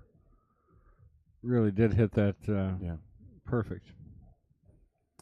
You like coming around. I like coming around 2 rails, coming back up for the side pocket here. Yeah, because if you roll it forward, you just drift too far and you're not straight on the 8. Yeah, I would definitely come around for the side pocket on the 8 here. Well, and if you go short, now you've got this lovely shot in the corner. Yeah, he kind of ended up really middle of the road on that shot. Yeah, he's okay. Because he's going to draw past the side pocket. Just enough, and good little angle here on the 9. Should be able to just center ball hit this with pocket speed. And end up perfect for the 10 ball. Just like so. Tie game again, guys. Race to 11, race to 18 altogether, but sitting at 7-7 right now. Good match so far. I think this has been the most competitive match I've seen at King of the Hill for a while. Yeah. Although Gray has put up some good games and fights, I think this one is much closer. Yeah, we have no idea who's going to win. Look at that, 179,000 viewers. Thank you guys very much for sharing, liking, all the rest of that good stuff. Might actually make money if we had 179,000 viewers. Right. 1.7, I think it is, isn't it? You got your decimal point in the wrong place. Might be. 1.7 people out there watching.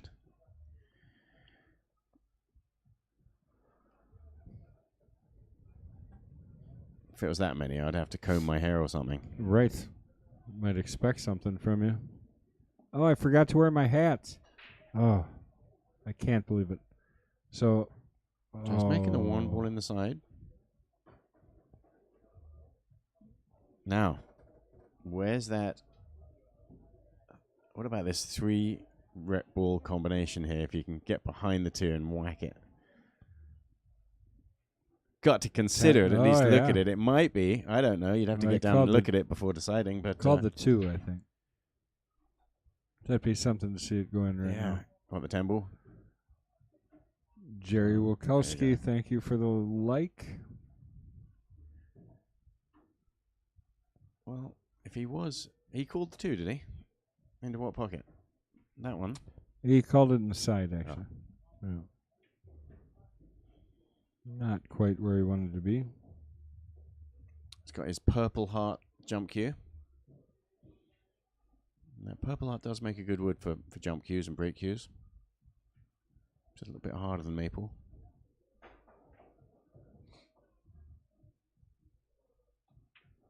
Well, both Gary and Scott like jump cues, so no surprise that they're willing to get them and use them.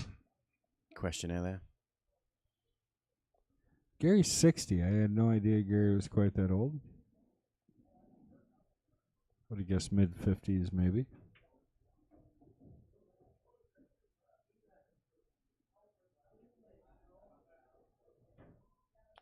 They both dislike template racks. What's to like? Oh, look at that clever little shot. Not only hooking him, but also just nudging those balls apart. An aggressive safety.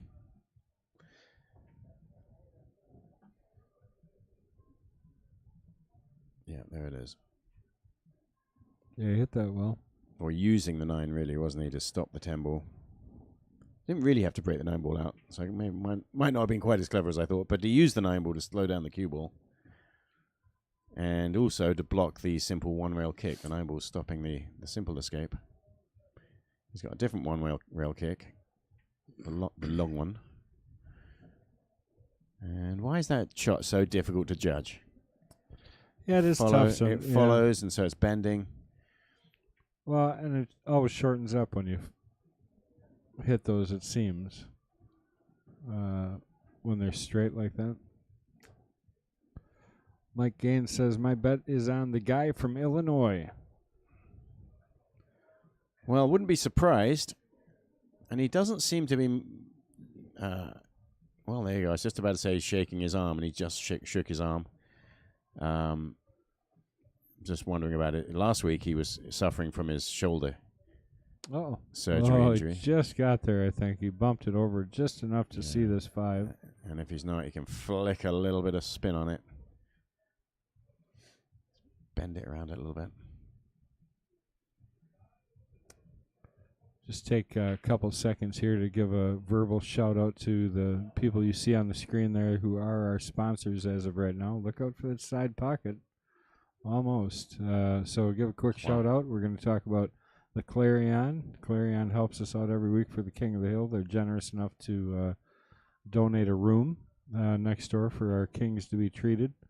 And that's open to everybody who plays. So really nice hotel over there with a dome-style pool. So we want to thank Clarion Inn. Obviously, John Kramer, Wisconsin Billiard Hall of Fame. If you guys haven't gotten over there yet to subscribe or join the Hall of Fame, make sure you do that. They're the guys that are preserving our Wisconsin pool heritage and history. So get on over there. Excuse me. Brownies Carpet Cleaning and Upholstery. They were one of our initial sponsors when we started doing all this, and they're back again this year. So Tom, it's interesting where he's pointing his cue there. I'm sorry to interrupt you. Just while he's pointing his cue, because he, in order for this to work, he wants to send the cue ball right down that path, just brushing the right edge of the spot, really. And so I like it when the players show you exactly what he's thinking. Should come here. and touch the 8. And he's only got half a pocket on this shot. You can't. Oh, he's playing safety. Safe. Of course he was. See? I felt that the 6 ball went, but the 8 ball was cutting off part of the pocket. But he was playing safe there. So. And then our latest sponsor up there, we're going to, obviously, last but not least, JP Shower Custom Cues from Custom Cues and Quality Billiards up in Green Bay. Joe and all the guys there are doing a great job.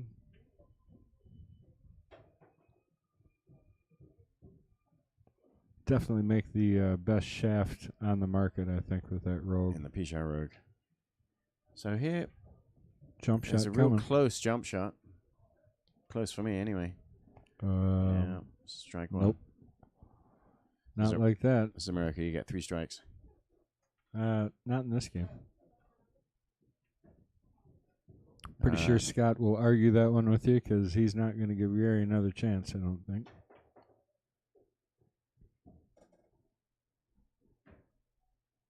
If you're into carbon fibers, that is. Otherwise, they also make really good engineered P+ light low deflection, radially symmetrical, made out of maple. Radially, what did you say? Radially consistent. Sounds like a pretty technical term. Well, it just means, concentric. Really means you want to know that your cue flexes in the same in every direction. And the thing about a regular solid maple cue is the grain pattern is not the same in every direction. It's up and down. It's it's in one direction. And so the question is, when you hit with right hand spin or any kind of spin, does it flex exactly the same, depending on the orientation of your cue? That's why a lot of guys will spin and find a spot on their the same way. Yes. It's very common. Nice little slide over there.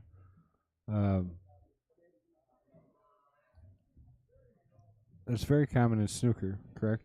Well, turning that's the it. cue. Of course, you've got a strong grain pattern on the snooker cue, and often the grain pattern where it cuts through the shape of the cue, you've got these arrows on the top, and you always hold your cue around the same way, and that means it's, instead of being radially consistent, you just always hold it around the same way. Well, Mark, hey, I really appreciate that.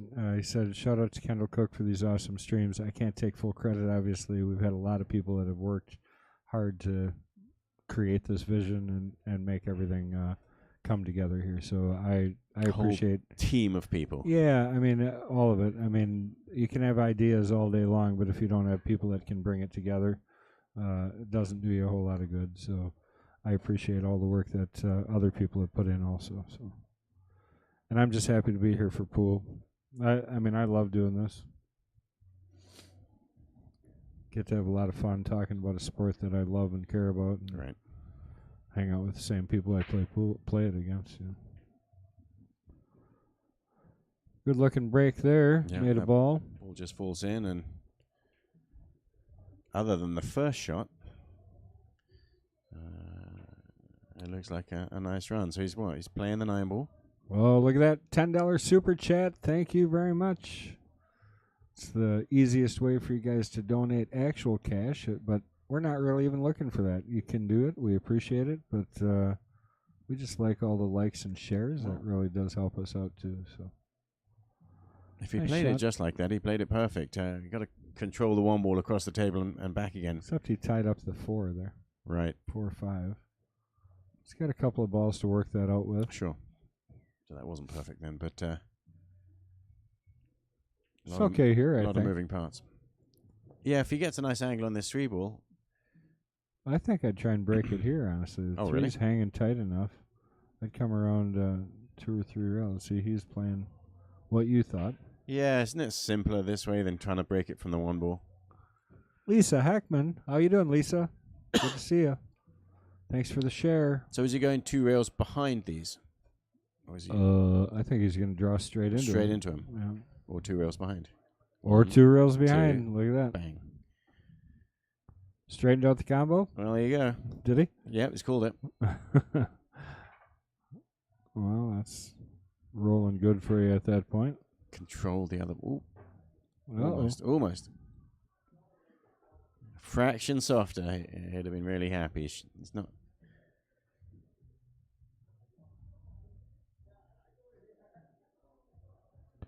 Well, I think you got to draw out of this. I think the 8's in the way to try and go forward. Plus, it's a pretty steep angle to try and go forward. And it's pretty steep to try and draw it too.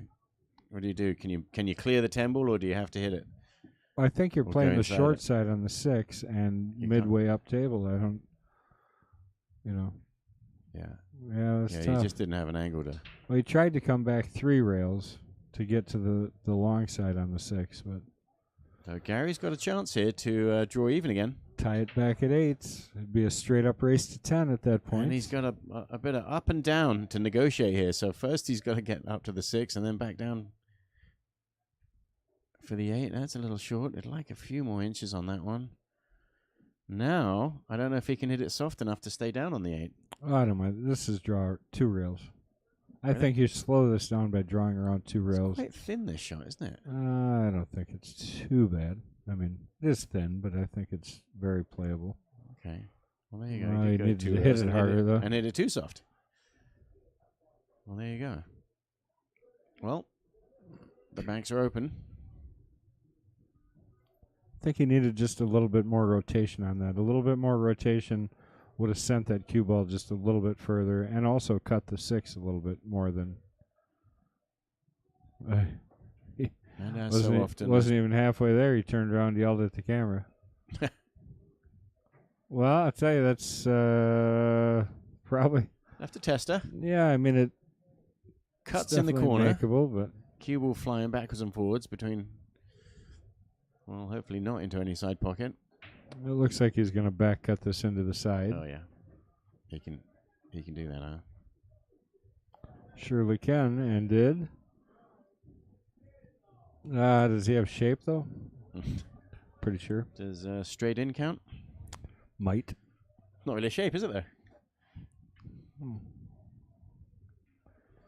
Puts it down. So taking a 9-7 lead, Gary had an opportunity there to get her tied back up. Couldn't quite make it happen, so he's got to get something rolling again.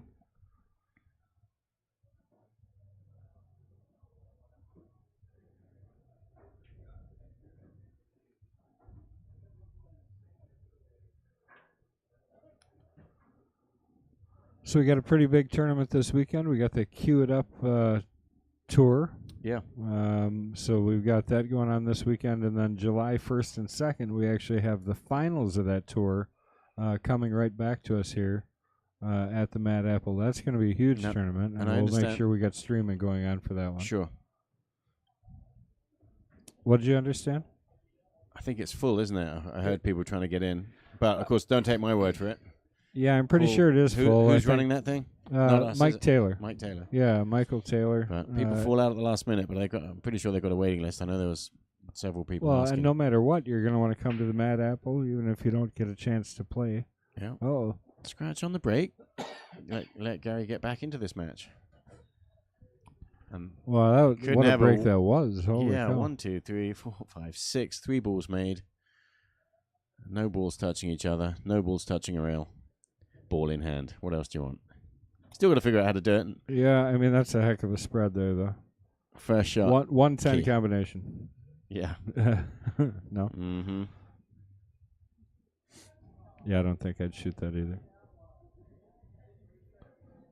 Got to choose a pocket. I mean, 1 to the 2. If you get on the 2, there's nothing left, right? Right. I mean, and so he's playing the 1 and the 2 into the same pocket. Oh, no, he's not. No, he's not. Following forward because he thought that gave him control. The speed. I don't know if he knows where the cameras are, but he keeps looking directly at him and rolling his eyes when he makes a mistake. So. Yeah, he already doesn't like his position. Yeah, he could have hit it better, but he's okay yet. Yeah. I mean,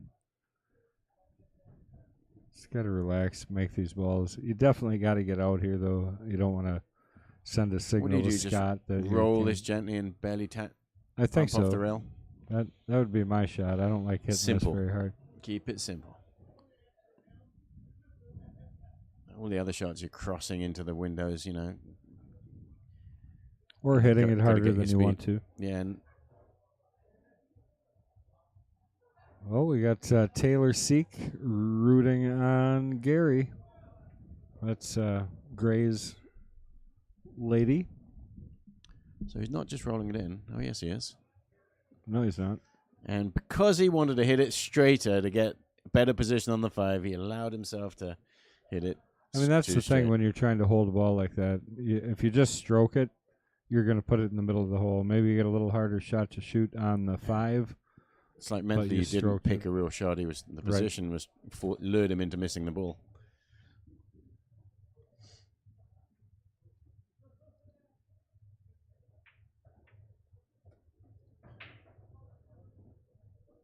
Well, doesn't matter how wide open the table is. You know, no rack is a gimme.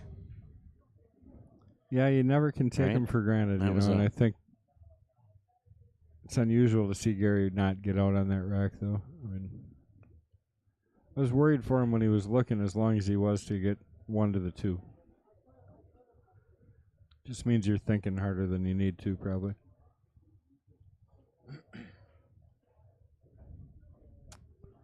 All right, Scott's going to put that one down.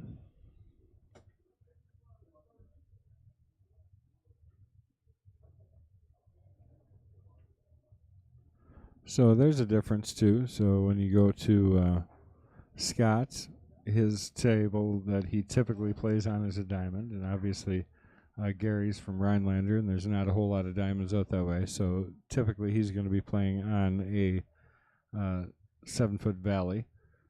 So, and you can see that in a couple of the shots that Gary's missed, you know, that inside of the rail, hitting that inside rail and having it jaw. Valley table, that's a perfectly legit shot to hit that inside rail. Here, you just can't do it. Well, you can, but you end up paying for it.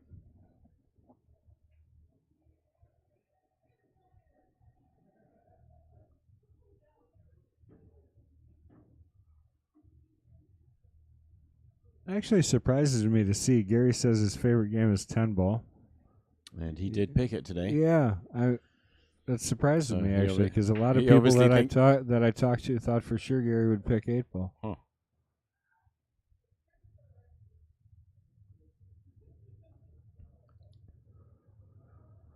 Pretty good looking table here. I think you got to take the 1 off the 2 and get a little bit of a roll here. Just control this 2 ball.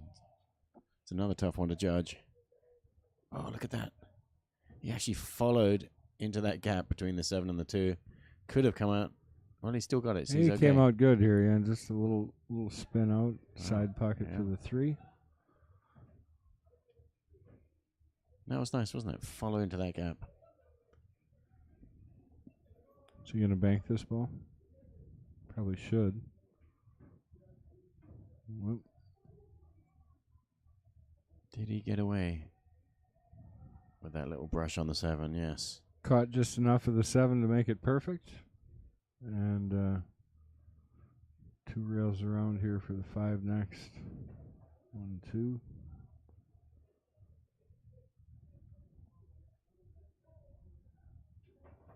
My guess is he's going to try and slide over between the 9 and the 10 and play the 6 up in the corner. He's just going to go to the end rail here and roll up. Probably come pretty close to the 9 ball in his resting position. Well, he came over to the side, okay.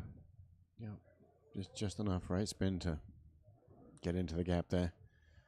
And he's following here. Straightforward. That's a nice shot, isn't it? Just right.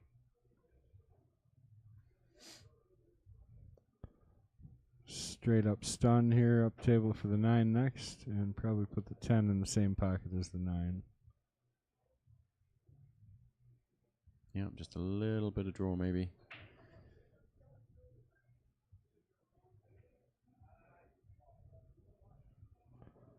Well, Stun straight up that was. Now I take it back. He's going to go to the same or opposite pocket, in my opinion.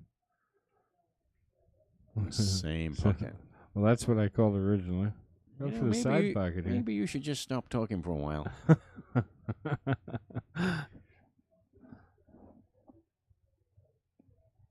All right, so that's the second time. So that must be he must be nicknamed Two Gloves. Yeah, they were talking about it last week. Okay. Oh, you weren't here last week? No. Wait, was that's right. Other people were talking about it. Yeah, 2 gloves. He wears 2 gloves when he plays golf.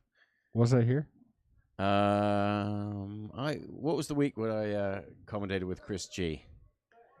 That probably was the. Might have been last. I think that was last week. Yeah. 2 gloves.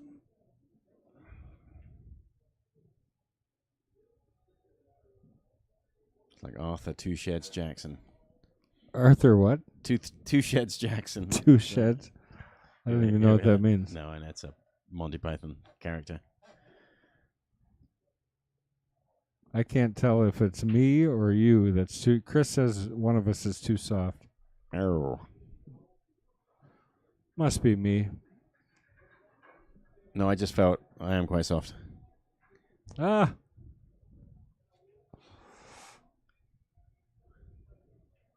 Well, come on, Gary. We want to see a close match. He's now behind by 4 games.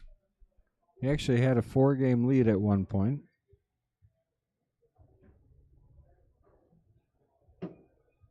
Long race. Approximately halfway. If It's getting shorter. If it's a close match, we're approximately halfway. Heidi Hyde, thank you for the like. How are you doing, Heidi? Yeah, that's his nickname. Thanks, Joseph. Scott. 2 gloves. Well, Cohen. we should probably make sure that's a nickname that he likes.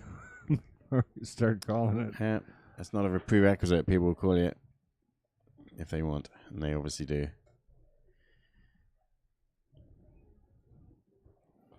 Well, he cracked the heck out of that, and he does have a shot here at the 1 ball. So it looks like 1 in the side, probably roll up, 2 in the opposite side. And that shot, though, what you've just described there, up and down to get on the 2 in the side, your angle is critical on the 2 ball to get up to the 3. So let's see if he can gain control of this with perfect speed control. Oh, he played the corner. Even better shot. Doesn't kind of look right to me. He's on the wrong side, isn't he? He could just almost straighten up where he might be able to draw and back but not get good. Is he considering going down table? Yeah, he's digging deep in the cue ball, so watch a big draw shot here.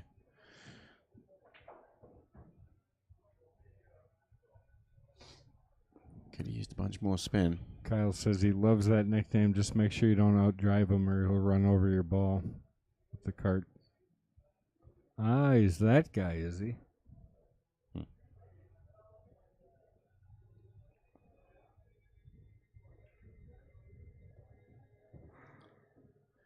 Well, he made himself work here. This is not a gimme shot. You got to make sure you hit this solid. I mean, it's straight English. He doesn't have anything to worry about as far as running into anything and getting in trouble, I don't think. Well, what do I know? Well, he didn't quite get it the way he wanted. It's there, though. Definitely Gary's hooked behind that ball. But definitely not as bad as if he had been froze right behind the 6. Because I think he can just swerve around this a hair and hit it. And then call the tempo. Maybe. Angela Scott, thank you for the like. Okay, he's going one rail. Yeah, it was pretty tight around there. I didn't really see it happening. Presumably 1 and not 2. Good hit. The combination wasn't lined up, so it's tough to leave it safe. Got a solid center ball hit on that 3 ball.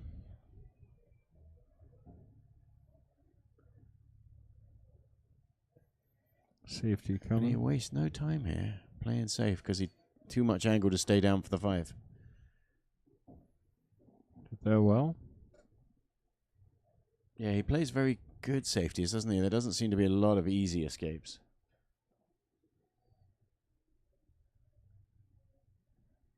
This is another one.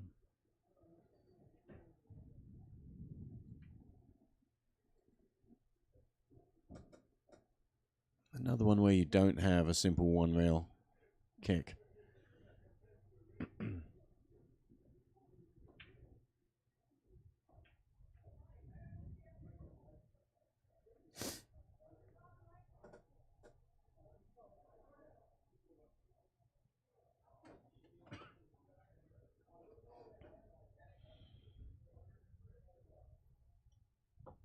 So you could go 1 rail with a lot of draw shots. So he's calling the 3 ball. He's not drawing it, so he's hitting it high. So he thinks he can just go 1 rail and kick this one in. So does have a 1 rail kick shot. Well, that was a good shot. It was a good shot. Plan B. It didn't sell out.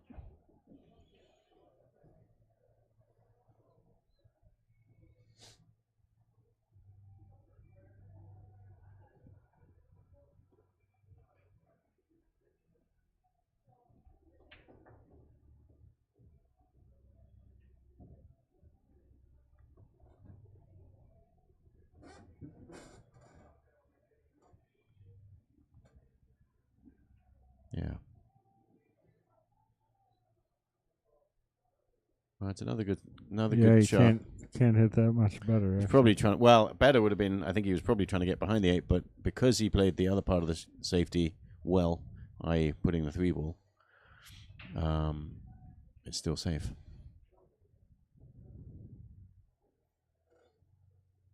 Got the rail. Good hit.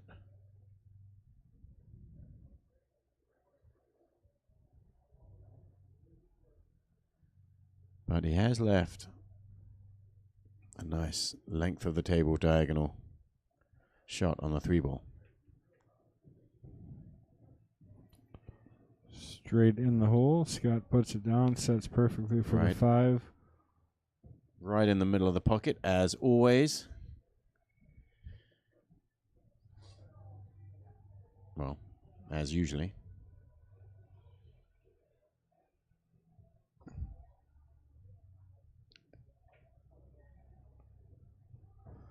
Well, he came way down table, so planning on the carom. Is that why he did that? He doesn't like it though. His body language, he's shaking his head and taking a ponder here. Yeah, he would have rather been higher. But he was shot. maybe trying to get, well, a little not quite so high, right? Perfect. Like a kiss shot. Why would you play a kiss shot? Yeah, I suppose he just doesn't like the 9, the 6 sneaking past the 9. Still playing the kiss shot. Came out really nice. Yeah, really good. And just in case he made the 6, he was also on the 8.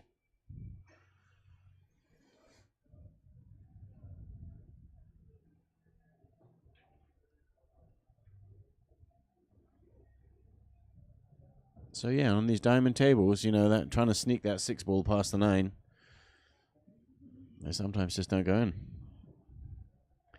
Spat out. So he played the kiss shot. That was a good shot.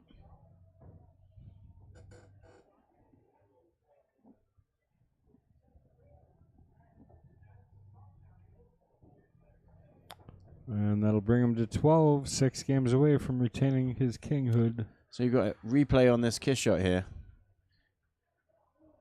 And control the 6 ball. Yeah, he knew it was going forward. You could see by the English he spun on it. So really well hit.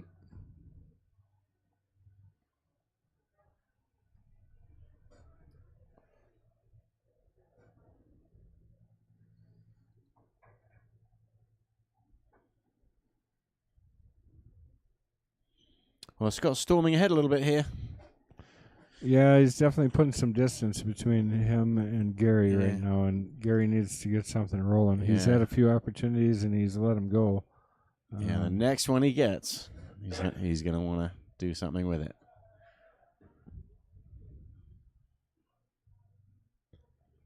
Meanwhile, I noticed they've been making the 1 ball on the break. Oh, yeah, on the side. That was close.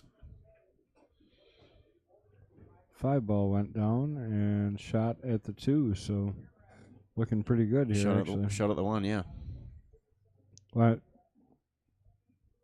Oh, yeah. I say 2. Because the 1 didn't go in the side, but in that general direction, not approximately.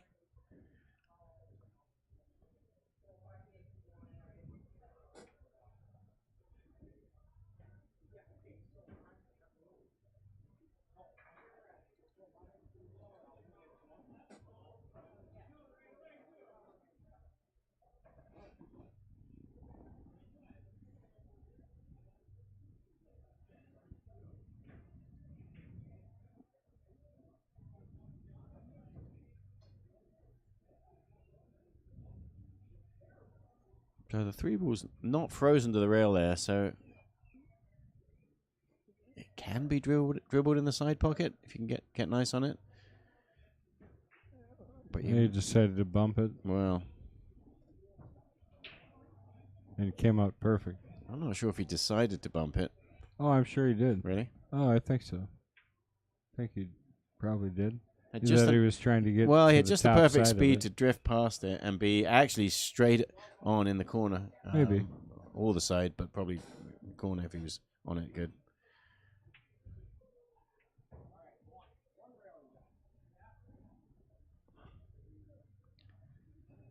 And then here's another key shot here, trying to get nicely on the 6. If he could get the cue ball right back to exactly where it is right now, he'd be sitting good on the 6.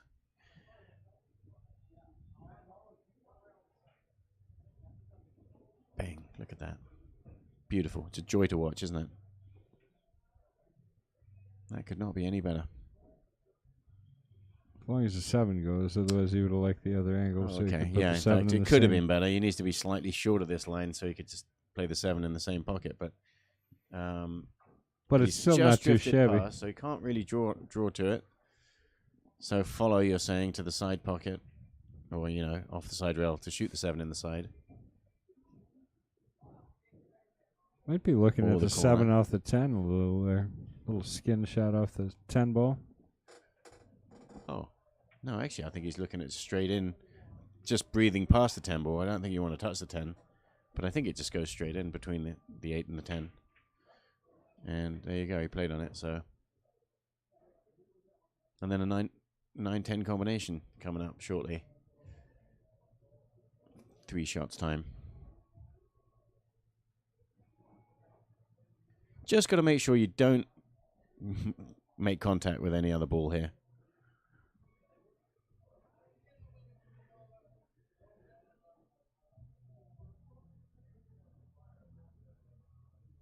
Why is he looking at it like that? Maybe you're right, Kendall. Maybe he has to play it off the 10. Does the 8 ball stop this ball going in?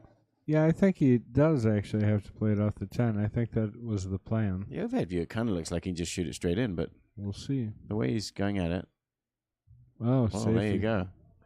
There's a lovely little touch on that shot. Yeah, that was Beautiful little safety. So that tells you that ball just didn't go. Looked like he was straight in on the 7 in the. Yeah, I'll tell you, the mentality just has to be there for these type of shots.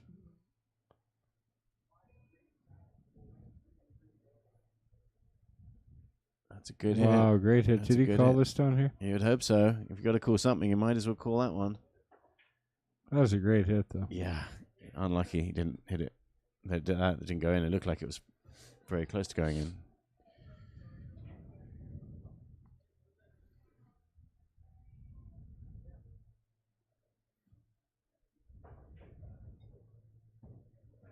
Unfortunately for Gary, I don't think it's going to help him because he did leave it sit right in front of the hole, but it was one heck Right. of an effort on that shot. And a great hit. Yeah, and it's another example of Scott playing a really good safety, Gary playing a really good escape, but still selling out. Scott getting about as perfect Which on is- this combination as you could. But you can thank Scott's really good safety to put him in that position.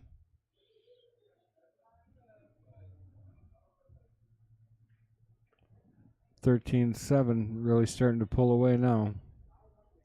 Tell you, we got some great matches coming up against the winner of this match tonight. Yep.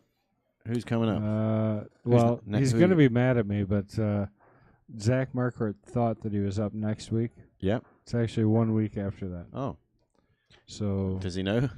no, not yet. Oh. Wait. Who do you have next week? I'd have to look back in my messages, but it's another good match. But looking forward to getting Zach at the table. Zach, as you know, has been traveling quite a bit and playing. Has he?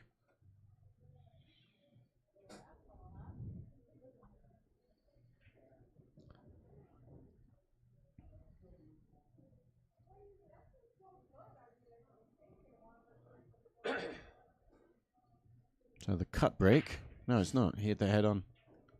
You can't. How do you cut break? Just with the cue ball flies to the side rail right away. You kind of hit it with a little angle, but he didn't. He was hitting that head on. The ball would have floated to tried the to side stop- rail, but it hit well, right yeah. dead in the middle of the hole. Well, I think he got kicked in. I think he actually kind of was close to stopping the cue ball dead in the middle of the table. Hit it well and then got kicked in. Kind of almost immediately. All right, so we asked Gary and Scott both what started your interest in pool, and Gary says just started playing in bars and liked it, and had a bumper pool. Oh yeah, we talked about that. So Scott started off with bumper pool, which is interesting. Anything round with a stick, you're good to go. Gary was 17, or I'm sorry, Scott was 17 when he started playing, and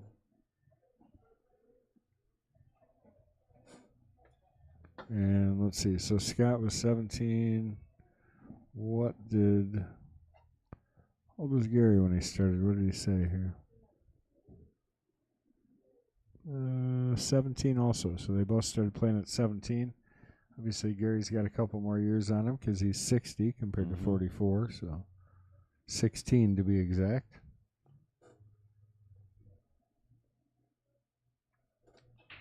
Gary says no lessons, all self-taught. He also said he started playing on a plywood top table. Oh, yeah. We try not to fix any of those, right? No, there's not much you can do Hey, to them, Brent, really. thank you for the like. Once they're not flat. Well, of course, you have the honeycomb tables, too. Yeah. I've seen a couple of those out there. Gary's favorite player is Shane Van Boning. And asked if he competed at anything else. He said no, nothing. Color Money, favorite movie. Whose isn't? Matthew Hedgecock, thank you for the like. Appreciate that. Guys, I also want to thank you for joining us here tonight at Mad Apple Xstream. I'm joined in the booth by my very good friend of 26 or so years, Mr. M.H. Penglaze. But who's counting? It doesn't even seem possible. No. Actually. Although you think about it, I mean, we were like the magnet in Oshkosh. Yeah, we were like window cleaners together for you got me that job. Yeah. It was my first proper job in Wisconsin. I was a window cleaner. Yeah. Thanks to Kendall. Yeah, we did high rise. We traveled all over. It was a lot of fun, actually. I enjoyed that job. I remember we were doing that big bank in Sheboygan, and then you'd stop over at Sly's for a long lunch. Yeah, right. Sly's Midtown Saloon. Yeah. Play a little pool. And that was in the winter. I remember it was in the winter. It was going to snow the next day, and we had to do those drops on the elevators, which means they're not windows that people look out of. Chris Bender, thank you for the like. So we either did it knowing it's going to snow on it tomorrow, or play pool on afternoon instead. I thought pool was a better choice. No. Played a lot of pool on our lunches, actually, when we were window cleaners, didn't we? Yeah. All right, here comes Gary back to the table. He's had a break. He's hoping this break does for him what the last break did for Scott, because last time we had a break, player break, Scott came back and he was on fire. And really came straight back from there. Hasn't really let Gary get a lot of opportunities to get back to the table. And we're both back and ready to roll, so Gary should resume here any second.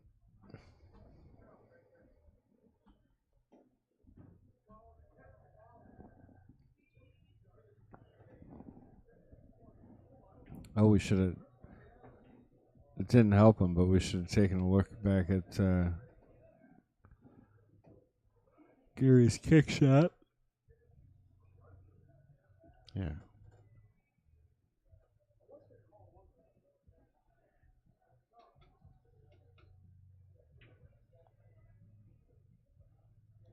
Oh, we got shots coming. Is it that time of night already? Mark Bell bringing us shots of alcohol? And a Mountain Dew. Mountain Dew is more interesting than the shot. This is why Mark Bell is our #1 fan. Not only watches every week. Well, I don't. Lisa Heckman though. Tequila, huh? Oh, that's his. Oh wow. Yeah, you don't get tequila. You got rail vodka. Cheers, warm. Mr. Bell. Here's to you. Cheers, Mark. Thanks.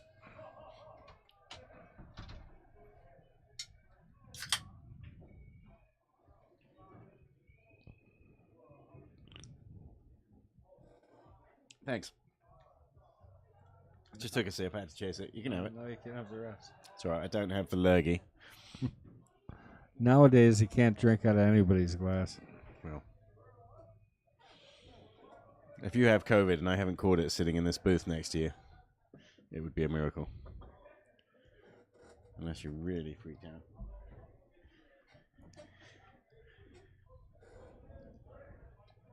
Oh, yeah, I was checking on that.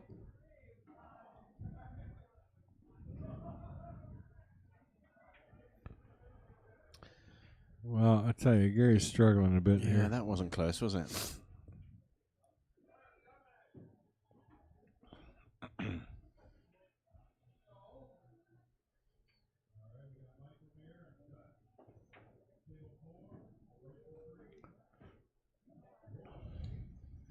Yeah, just bring it up real quick since I did bring up Larry the other day. It is Larry Neville's, or would have been Larry Neville's birthday today. He was 48 years old. So just a so young. remembrance to him. Yeah, way too young. A lot of shots. Yeah, that was fantastic. Terrific, and he ended up hooked up on the 9-ball there. Get it replay right away.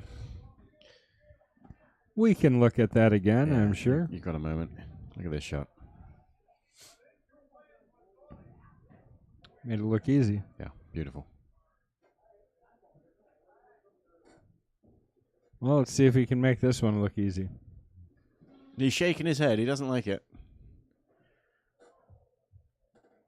And why would you? He's totally hooked himself on the 4-ball. Oh, see? I even defended her right away, but she even came on. Princess 67, you called Mark #1 fan. Oh, She sorry. She took offense to that right away. She said if she was here, she would buy us a shot. So we still got to figure out a competition to get our number one who's fan the number here. one fan, Lisa? I don't know. Maybe it is you. Maybe. Well, that sounds like a challenge.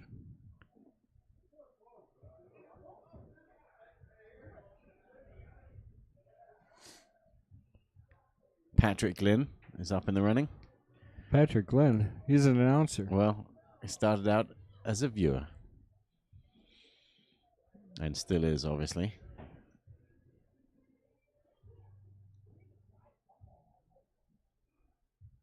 Who's under Mad Apple TD?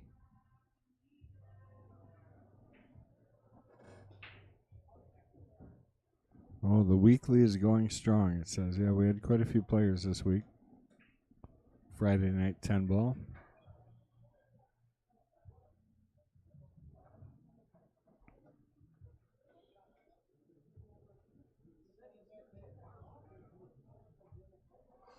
Justin Jerome, if you would actually follow Quickfire on Facebook, you would know who the knight was, but I'll tell you anyways. So Don Bowden is still the knight, and he's being challenged by Tyler Kurski. So Gary played that safety there, but he's left a wide open window here for Scott.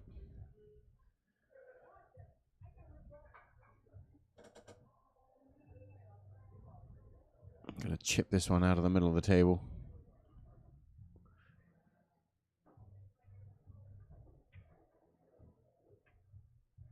Yeah, that was very good, wasn't it? Hit it soft enough that he stayed up there.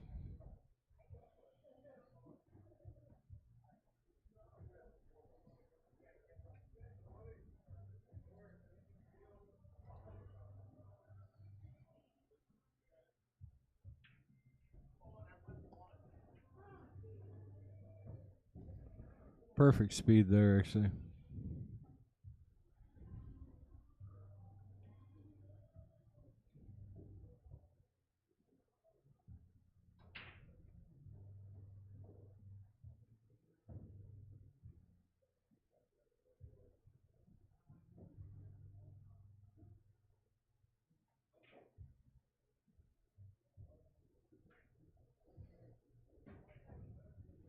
And just like he has in previous matches, he's beginning to sort of, I'm not saying he hadn't already at the beginning of this match found his mojo, but he once he gets going.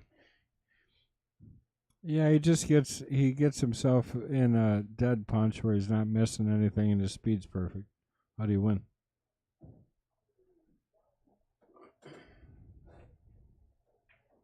Oh, see? Maybe, she said, question mark. That's why Kendall is my favorite commentator. Well, then, Mark Bell's definitely the number one fan, isn't he? A little fight back there from MH, I hear.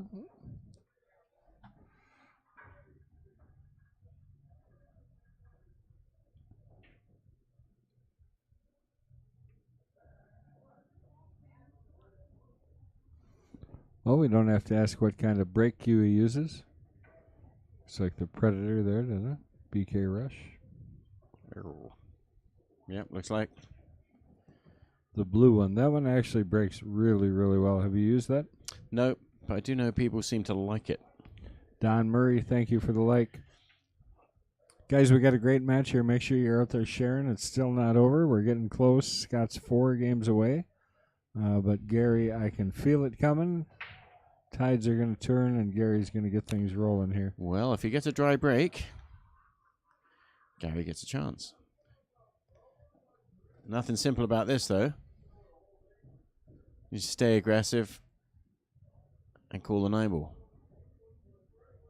Mike Bangert, thank you for the like. Take a look at this from the top.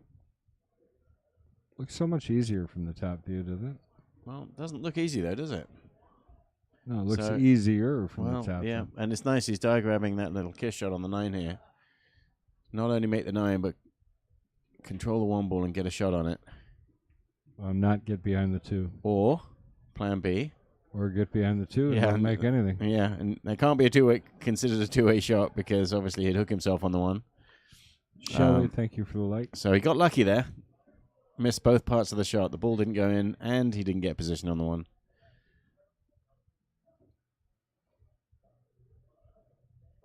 I was thinking that line from The Color of Money when you say you got lucky.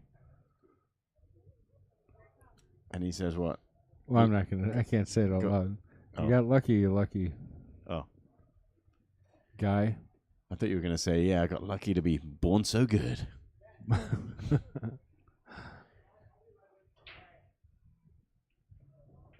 Scott's in a pretty tight spot here. He's got to spin this back to even try and get a hit on it. So let's see if he can do it. Hello? What happened there then? Little snick on the... Well, was he doing that on purpose? Was he trying to hang up the 2-ball? Wow. Might have. Because he didn't like his chances of hitting that ball. It's possible. I don't Definitely know. if you had any chance to hit the one, you've got so many balls on the table, you can end up getting lucky and getting safe. But I mean, ultimately, it didn't work. I mean... Yeah, and you don't like to give up ball in hand against someone like Gary, because Gary obviously knows how to break this out with ball in hand. But I don't think he has to. Oh, you don't even? Because it didn't freeze. Okay. I think he can just roll it up there. I have to guess he just didn't. I thought he was going to sneak around that lane.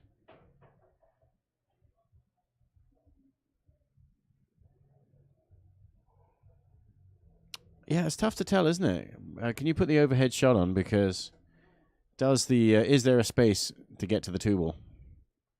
I don't think there is. I think he's... Oh, yeah. I mean, to make the 2? Yeah, if you get up on the top rail, you can. Yeah, absolutely. And then 3 balls down there. Don't want an angle on this, do you? And it goes easy. Okay. Much easier than I thought. I mean, honestly, the 7 and the 5 are more of your issue right now than anything else. He's got to negotiate this brushing the 9-ball. So there's the 5. He's right okay. No, he's not. 5's in trouble. Oh, 5's in trouble. All right, 5's in the way. Well, and that was honestly the issue on that shot.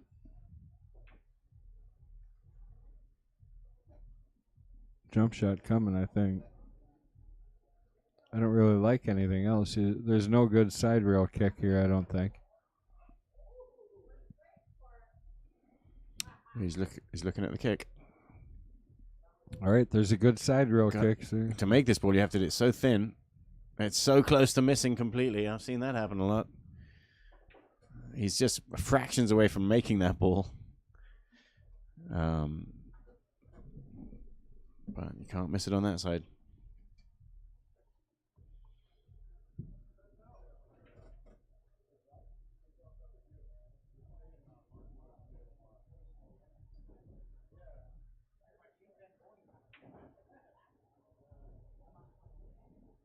Everybody's going nuts here. Just kneecap him. That'll slow him down. What night is the Jester match played? Sunday is the answer to that question. Scott is definitely on, as he has been for multiple weeks here. He's not really giving up. Yeah, the Knights and the Jesters is on Sundays. Along with the Queens, of course. And the Queens. We got a good Queens match. We got Barb Arndt playing against, oh my goodness, Veronica Lyons. Oh, I'm going to put that up. I meant to do that. Veronica was very kind. So he's still okay here. He wasn't planning on playing it in this pocket.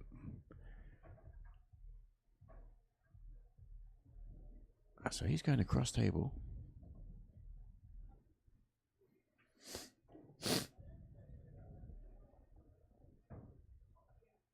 That one goes in.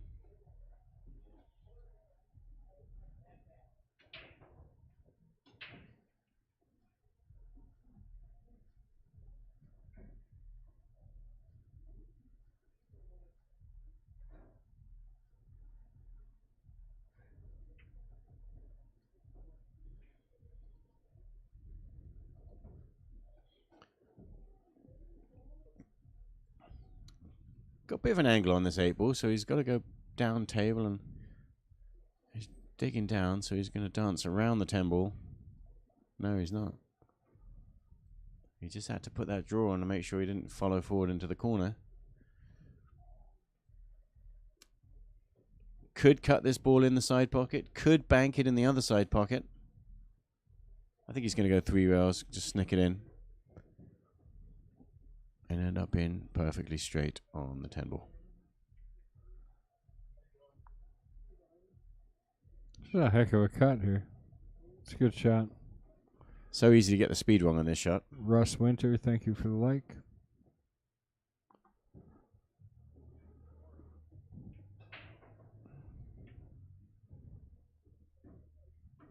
So, as you know, Veronica right now is our current queen. And Mike Gaines. And who was with Mike for the Queen's match? Was that you last week? In the commentary box? Yeah. Yeah, with Mike, yep. Yeah, so you commentated for... Not Mike Gans, but Mike Gaines. Gaines? Yeah, he says every week somebody sends him a message asking to get into a pool tournament. Well, anyway, so you should see this because this was to you. This was something that Veronica sent, which was really nice. So, hey guys, I came home Saturday night and immediately replayed my match. You two did an outstanding job. I want you to know it does not go unnoticed. Oh, wow. You are appreciated by many, not just me. I always tip waiters and waitresses. And it said, but I didn't think to tip you guys. Well, no, of course not. So, but she did. So she sent that in the mail. Are you kidding? And sent you guys each. So Mike Well, Gaines has $10 coming, and you also have $10. Well, thank you very, very much. And it was a pleasure to commentate on that match. Really nice, right? And she played very well. She showed that she's playing really aggressive, and she's going at it, and she's making a lot of good balls. Yeah, I'm looking forward to the match between her and Barb. Yep, she stands a chance to stay queen for some time, I think. Yeah.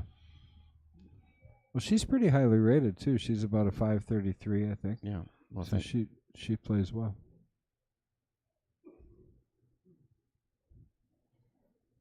All right. And nice break there by Scott. Going to probably look at caromming in this 5 ball. Or he could be looking at safety. Can't quite tell. But we'll just watch and see what he does. Oh, did play the 5 and came out really nice for the 1 there. Yeah, he's got his choice of pockets. I guess side pocket. It's a little friendlier. Cue ball sort of running away from this shot.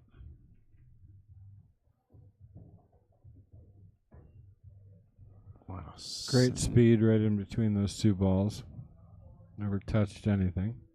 Huh. Now we're going to see a nice draw shot.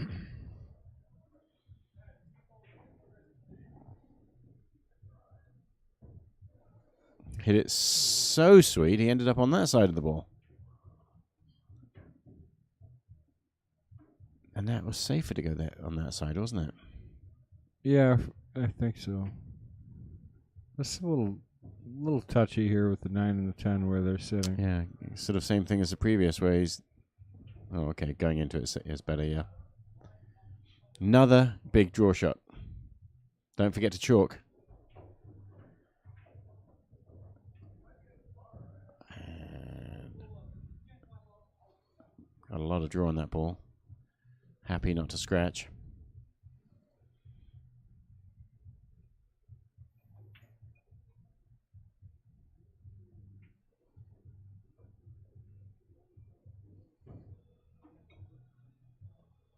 What are you doing with the 9 ball here?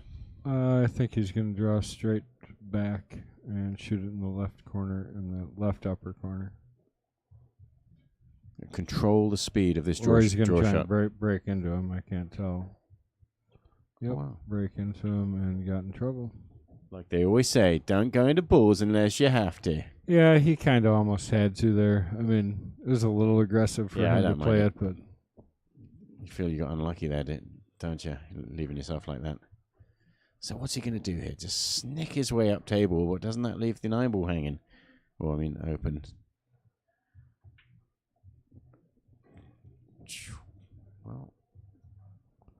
Well, it's definitely a shot that Gary can make. Interesting, I think. Isn't it? Well, what's interesting is after you haven't made anything for a while. It's a calculated risk, isn't it? Let's put your opponent under pressure and try and shoot this shot. And he hit it absolutely perfect. My God. There you go. And that's when they ask, Gary when they test I'm you, not done yet. he passed the test.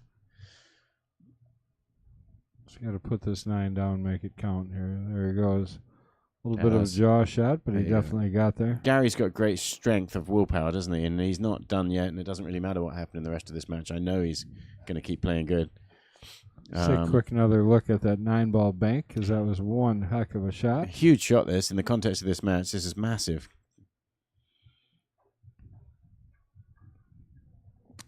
There it is. Really well played there. Scott would have liked to have come down the table just a little bit further, but not too far. Otherwise, you leave him a bank in the side.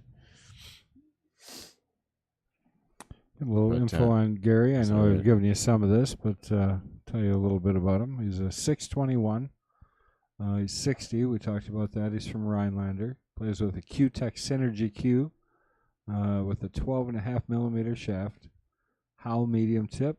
He's been playing for 43 years. Favorite game is 10-ball, and we talked about Shane Van Boning. So good to have Gary here today.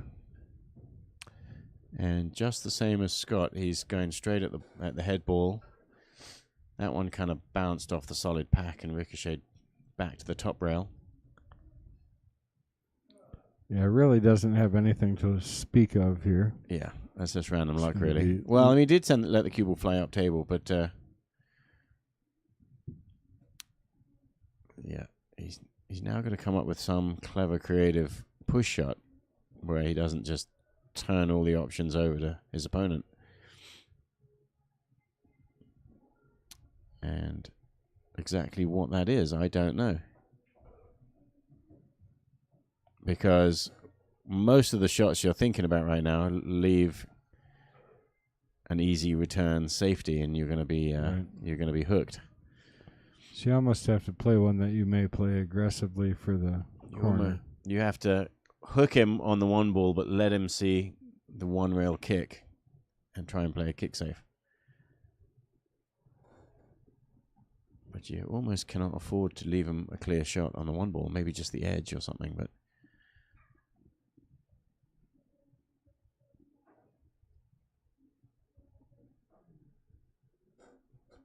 well, I think he is going to decide to push out here. Yeah, I mean, he knows he's not completely selling the farm here because the one ball doesn't go, but you have to think, A, Scott's going to take this, and B, Gary's going to get hooked. Yeah, I would guess he's going to be behind the 3.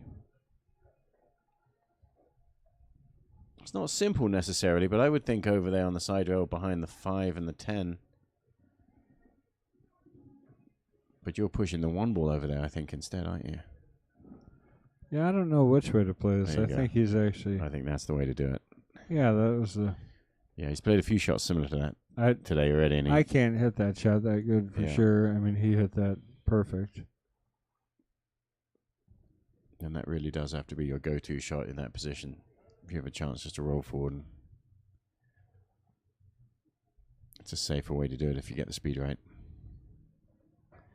And this is yet another position where Gary has a relatively tough kick shot. And even if he does make it, he's going to have to get lucky if he doesn't leave a good shot on the one.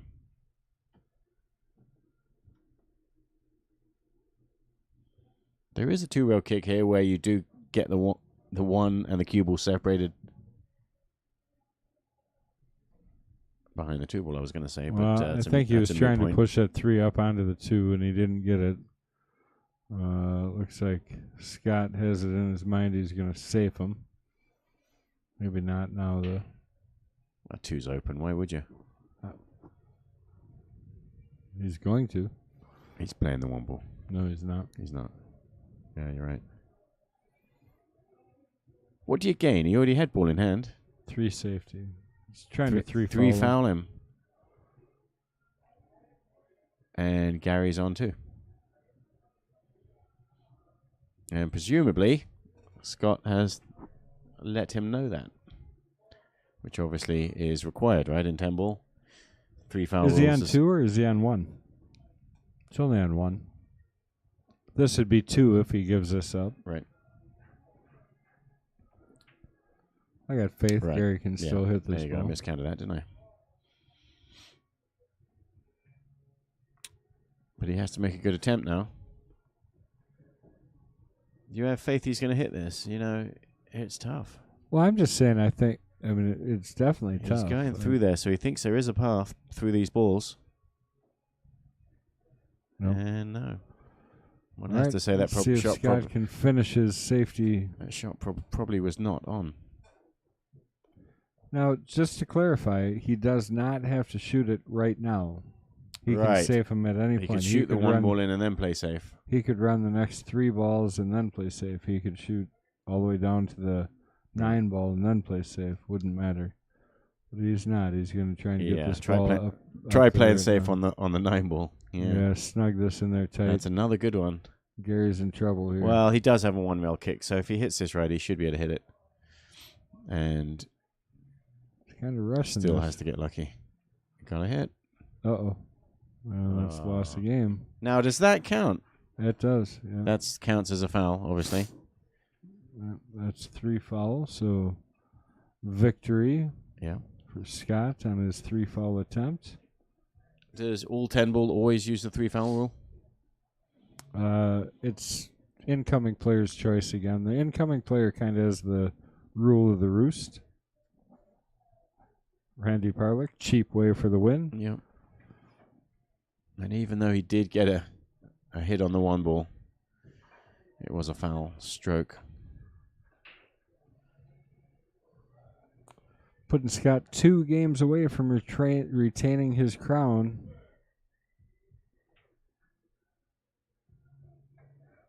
Well, it was an even match when I stepped into this commentary box. Was it tied up? Yep, several times.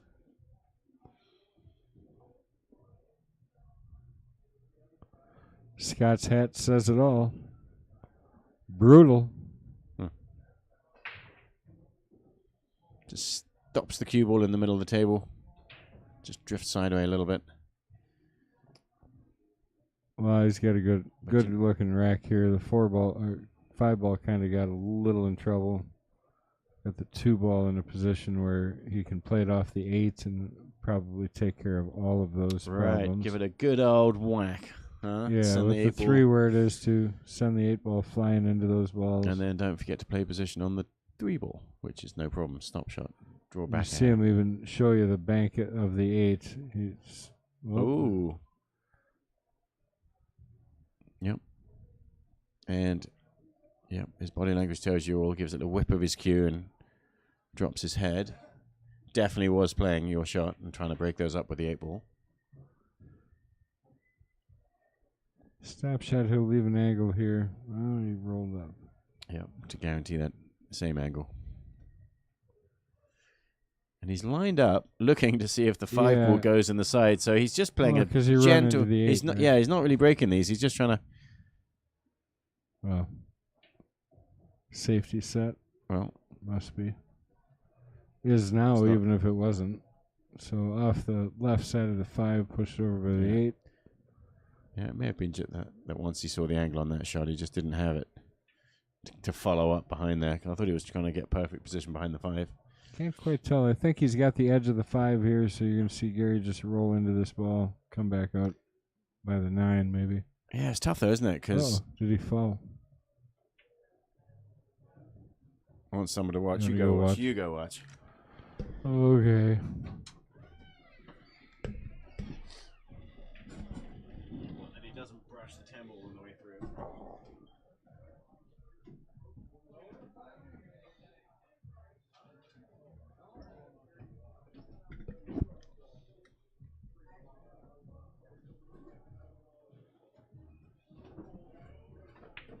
Well, he's got to. I sent Kendall for that one.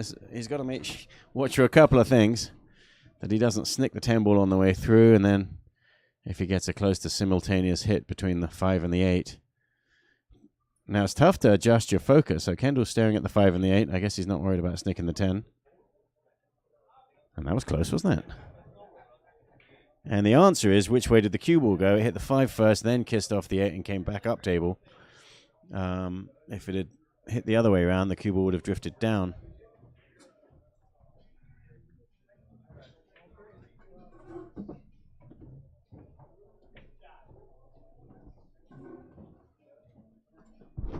Good call, Kendall. It was close to a simultaneous hit, It was wasn't very close. But the direction of the cue ball kind of gave it away. Yeah, I felt that it was a good hit. Yeah, I agree. So did the players.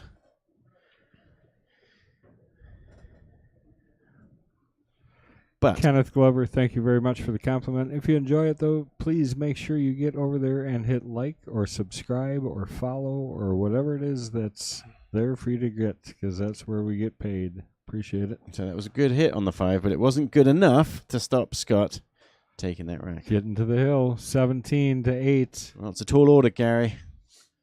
And fingers crossed you get back to the table.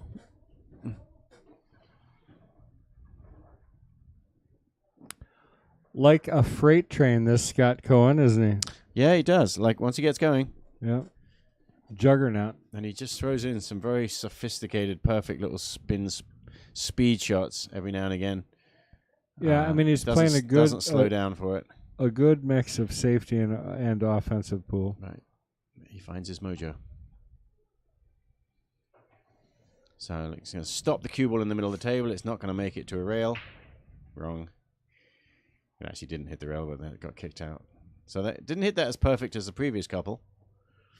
And didn't make a ball. There you go. And left the cue ball up table, which... Well, can he get through to that? I think he can hit it off the rail. I think he's got to go off the rail first. I can just see in Gary's demeanor he's getting a little bit frustrated, which it's hard not to when you feel like you haven't really gotten many shots. Yeah. You sort of think one game at a time, one ball at a time. You can still play, and you haven't yet lost this rack, but... Well, don't know. We'll find out if he gets back to the table. He does have a nice shot on the 1.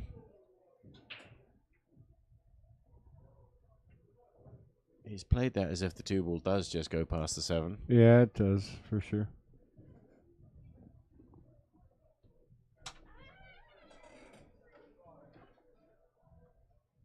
Oh. For sure not, okay. I guess. It's, Gary. One game at a time. I one think ball at a time. Is that the first ball Scott's missed this match, I think? Like, had a shot and missed? I thought we were keeping stats on all that stuff. Oh, we're supposed to. With Malcolm in the booth, I just didn't even start, so. Next time. Okay, Gary. Well, we know you know how to shoot. And he's got quite a fiery temperament, doesn't he, Gary? He has a strong desire to win. Yeah. I've noticed. I played him in tournaments before. Well, nobody likes to lose. Nobody at this Yeah, but level some people likes really get pissed off about it, you know, like when Yeah. there's a burning something inside. I used to be more of that guy. Okay, let's see if Gary's got a nice, sweet draw shot left in him. Yeah, he's got to hold this really well, too. So this is the one you want to not drive into that outside rail. And he didn't. Lovely. Played that with a good way to control the speed. He didn't hit it as low as he can, but he hit it with extra speed. Some people would have gone lower and then wouldn't have had to whack it so hard. But I feel he has more control over the speed the way he did it.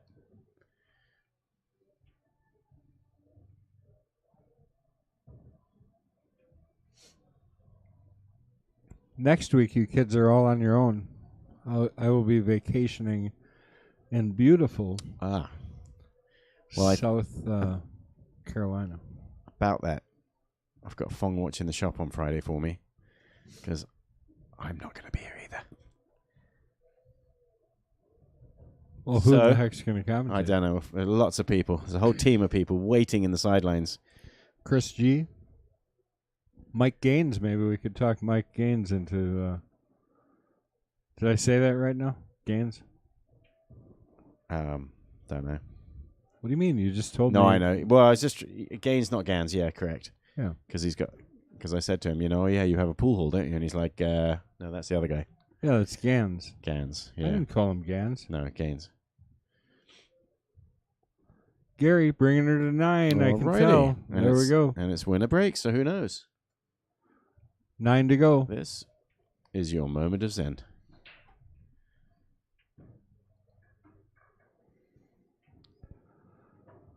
Well, he's probably, if it was me, I'd be thinking, sure, now I get out. You kind of get in that mode, though, nothing to lose. You just get down there, stroke balls in the hole. You never know. Could make a fight back. Exactly right. What else has he got to do right now? On the bright side, we had Spectrum out here today fixing all of our cabling issues and the problems. Oh, that would explain why my caller ID disappeared from my phone. Oh, my. Oh, right? Really? Yeah, it comes up as, because it's forwarded to the Pro Shop. Yep. Comes up as the Mad Apple number on my caller ID now. Yep. That happened before, too. Then we had them fix it. Well, they replaced the entire unit. Because it wasn't us, Here we thought it was something with us. It was them the whole time. You were talking about the strength of the signals and yeah, stuff. Are you talking about the phone system or just the internet? The internet. Oh, okay. Did they do anything with the phone system? Because I've lost my caller ID. Not sure what that means, Kenneth. You said already on board. Oh, maybe you shared, liked. I got you. Yep. Perfect. Well, we appreciate it. How many computers you got? Get on those two. Well, Gary doesn't have anything simple here. He's got a decision after to the make. break, right? He can play push here. Right. I think you have to. Oh, it's tough to play a push against Scott. He plays such strong safety. You can't leave him a shot. That's good in middle of the road. Scott's going to definitely take it, I'm pretty sure. And Scott plays such good little touch safeties. Well, that's it, too. He's going to come up at a 3-5 with somewhere. the cue ball here.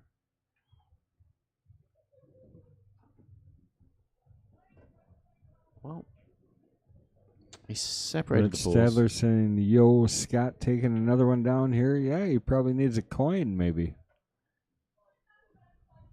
for his efforts.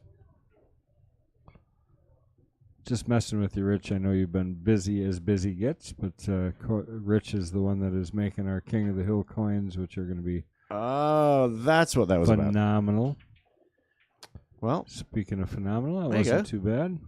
It's a good shot. I'd love to have sneaked behind the 9-ball there and not given Scott this edge on the 2-ball. So what's Scott going to do? Just snick thin edge of the 2 and go around the table? This is really tricky, actually, to hit it thin enough. Wisely, softly, and stays up there. Almost got it behind the 9 where he's trying to hit that. He controlled that very, very well. Should be the same shot here, or pretty close for Gary.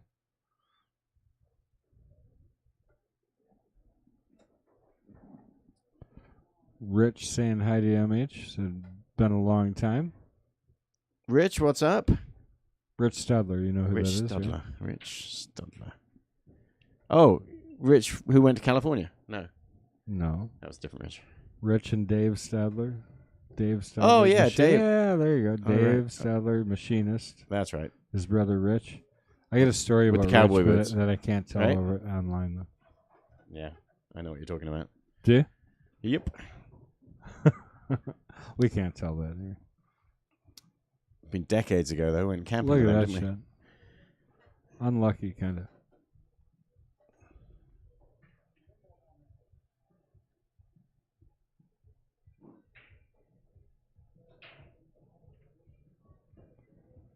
Well, advantage Scott. Gary might be thinking that's probably his last shot. We'll find out. Yeah, I think quite a few of us are maybe thinking that's his last shot because that, and if he does get back to the table, I'm pretty sure it's not going to be on a miss of Scott's. I think it's going to be kicking at a ball.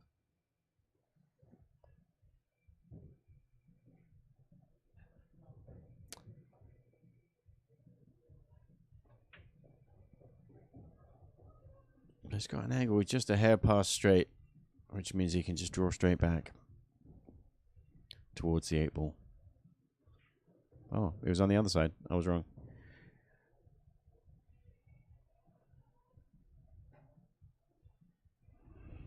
Stop shot. Wrong again. Look at all detail. Why don't you just stop talking? I know. What you told me. tap it in the sides. Don't want to get too much of an angle if he can stay as straight as he can here. Yeah. He didn't help himself a lot there. He probably could have just tapped that in and had a little better angle. So he can... Seems like a tester, but he's wasting no time, so he's okay. He feels okay about this. Down table, dance around the temple. Made it look easy. Straightish on this 8-ball, isn't he? He's stroking the ball too good. He's going to just come off that top rail and spin right. A lot of spin, yeah. Stun run through with a lot of spin. Yep. It's easy to miss this one. Yeah, he's hitting the ball too good. He's not didn't going to need to miss hit it it that hard, yeah. That speed, much more makeable. Wasn't really stun run through, was it? It was a follow with a lot of right hand spin. All right, guys, this looks like we're getting right down to it. 2 balls to go. Scott gets to keep his crown. Gary hoping to stay alive, hoping for a little miss here. Taking a moment to eyeball that 9-ball into the pocket.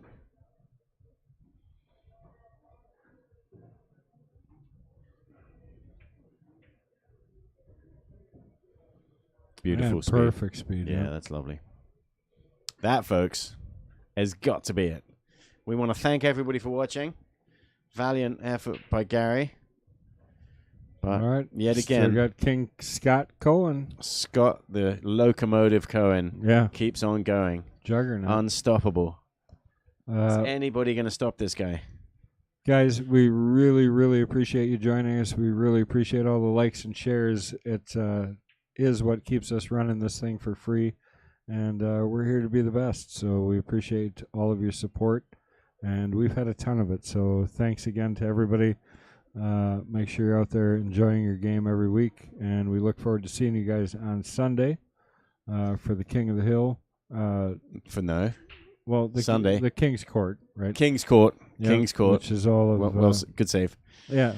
The Queen's match, we got the Knights match, and we got the Jesters. If you don't know who's playing, get over to my page, Quickfire. It's on Facebook. You can't miss it. It's a flaming 9-ball. It's on fire. Mm-hmm. So make sure you get over there and like my page, and that's where we originate all of the posts for here too. So please get over there, and thanks again for joining us. Thanks for all the likes and shares. Keep it up, and we will see you on Sunday. Yep. And again, Friday night thereafter to watch Scott take on the incoming challenger, who we will announce at some point because you can't remember what his name is. Yeah, I don't remember, but I have it down. It's not Zach Marquardt. It's not Zach, but he's up the next week, so going to have some exciting matches coming.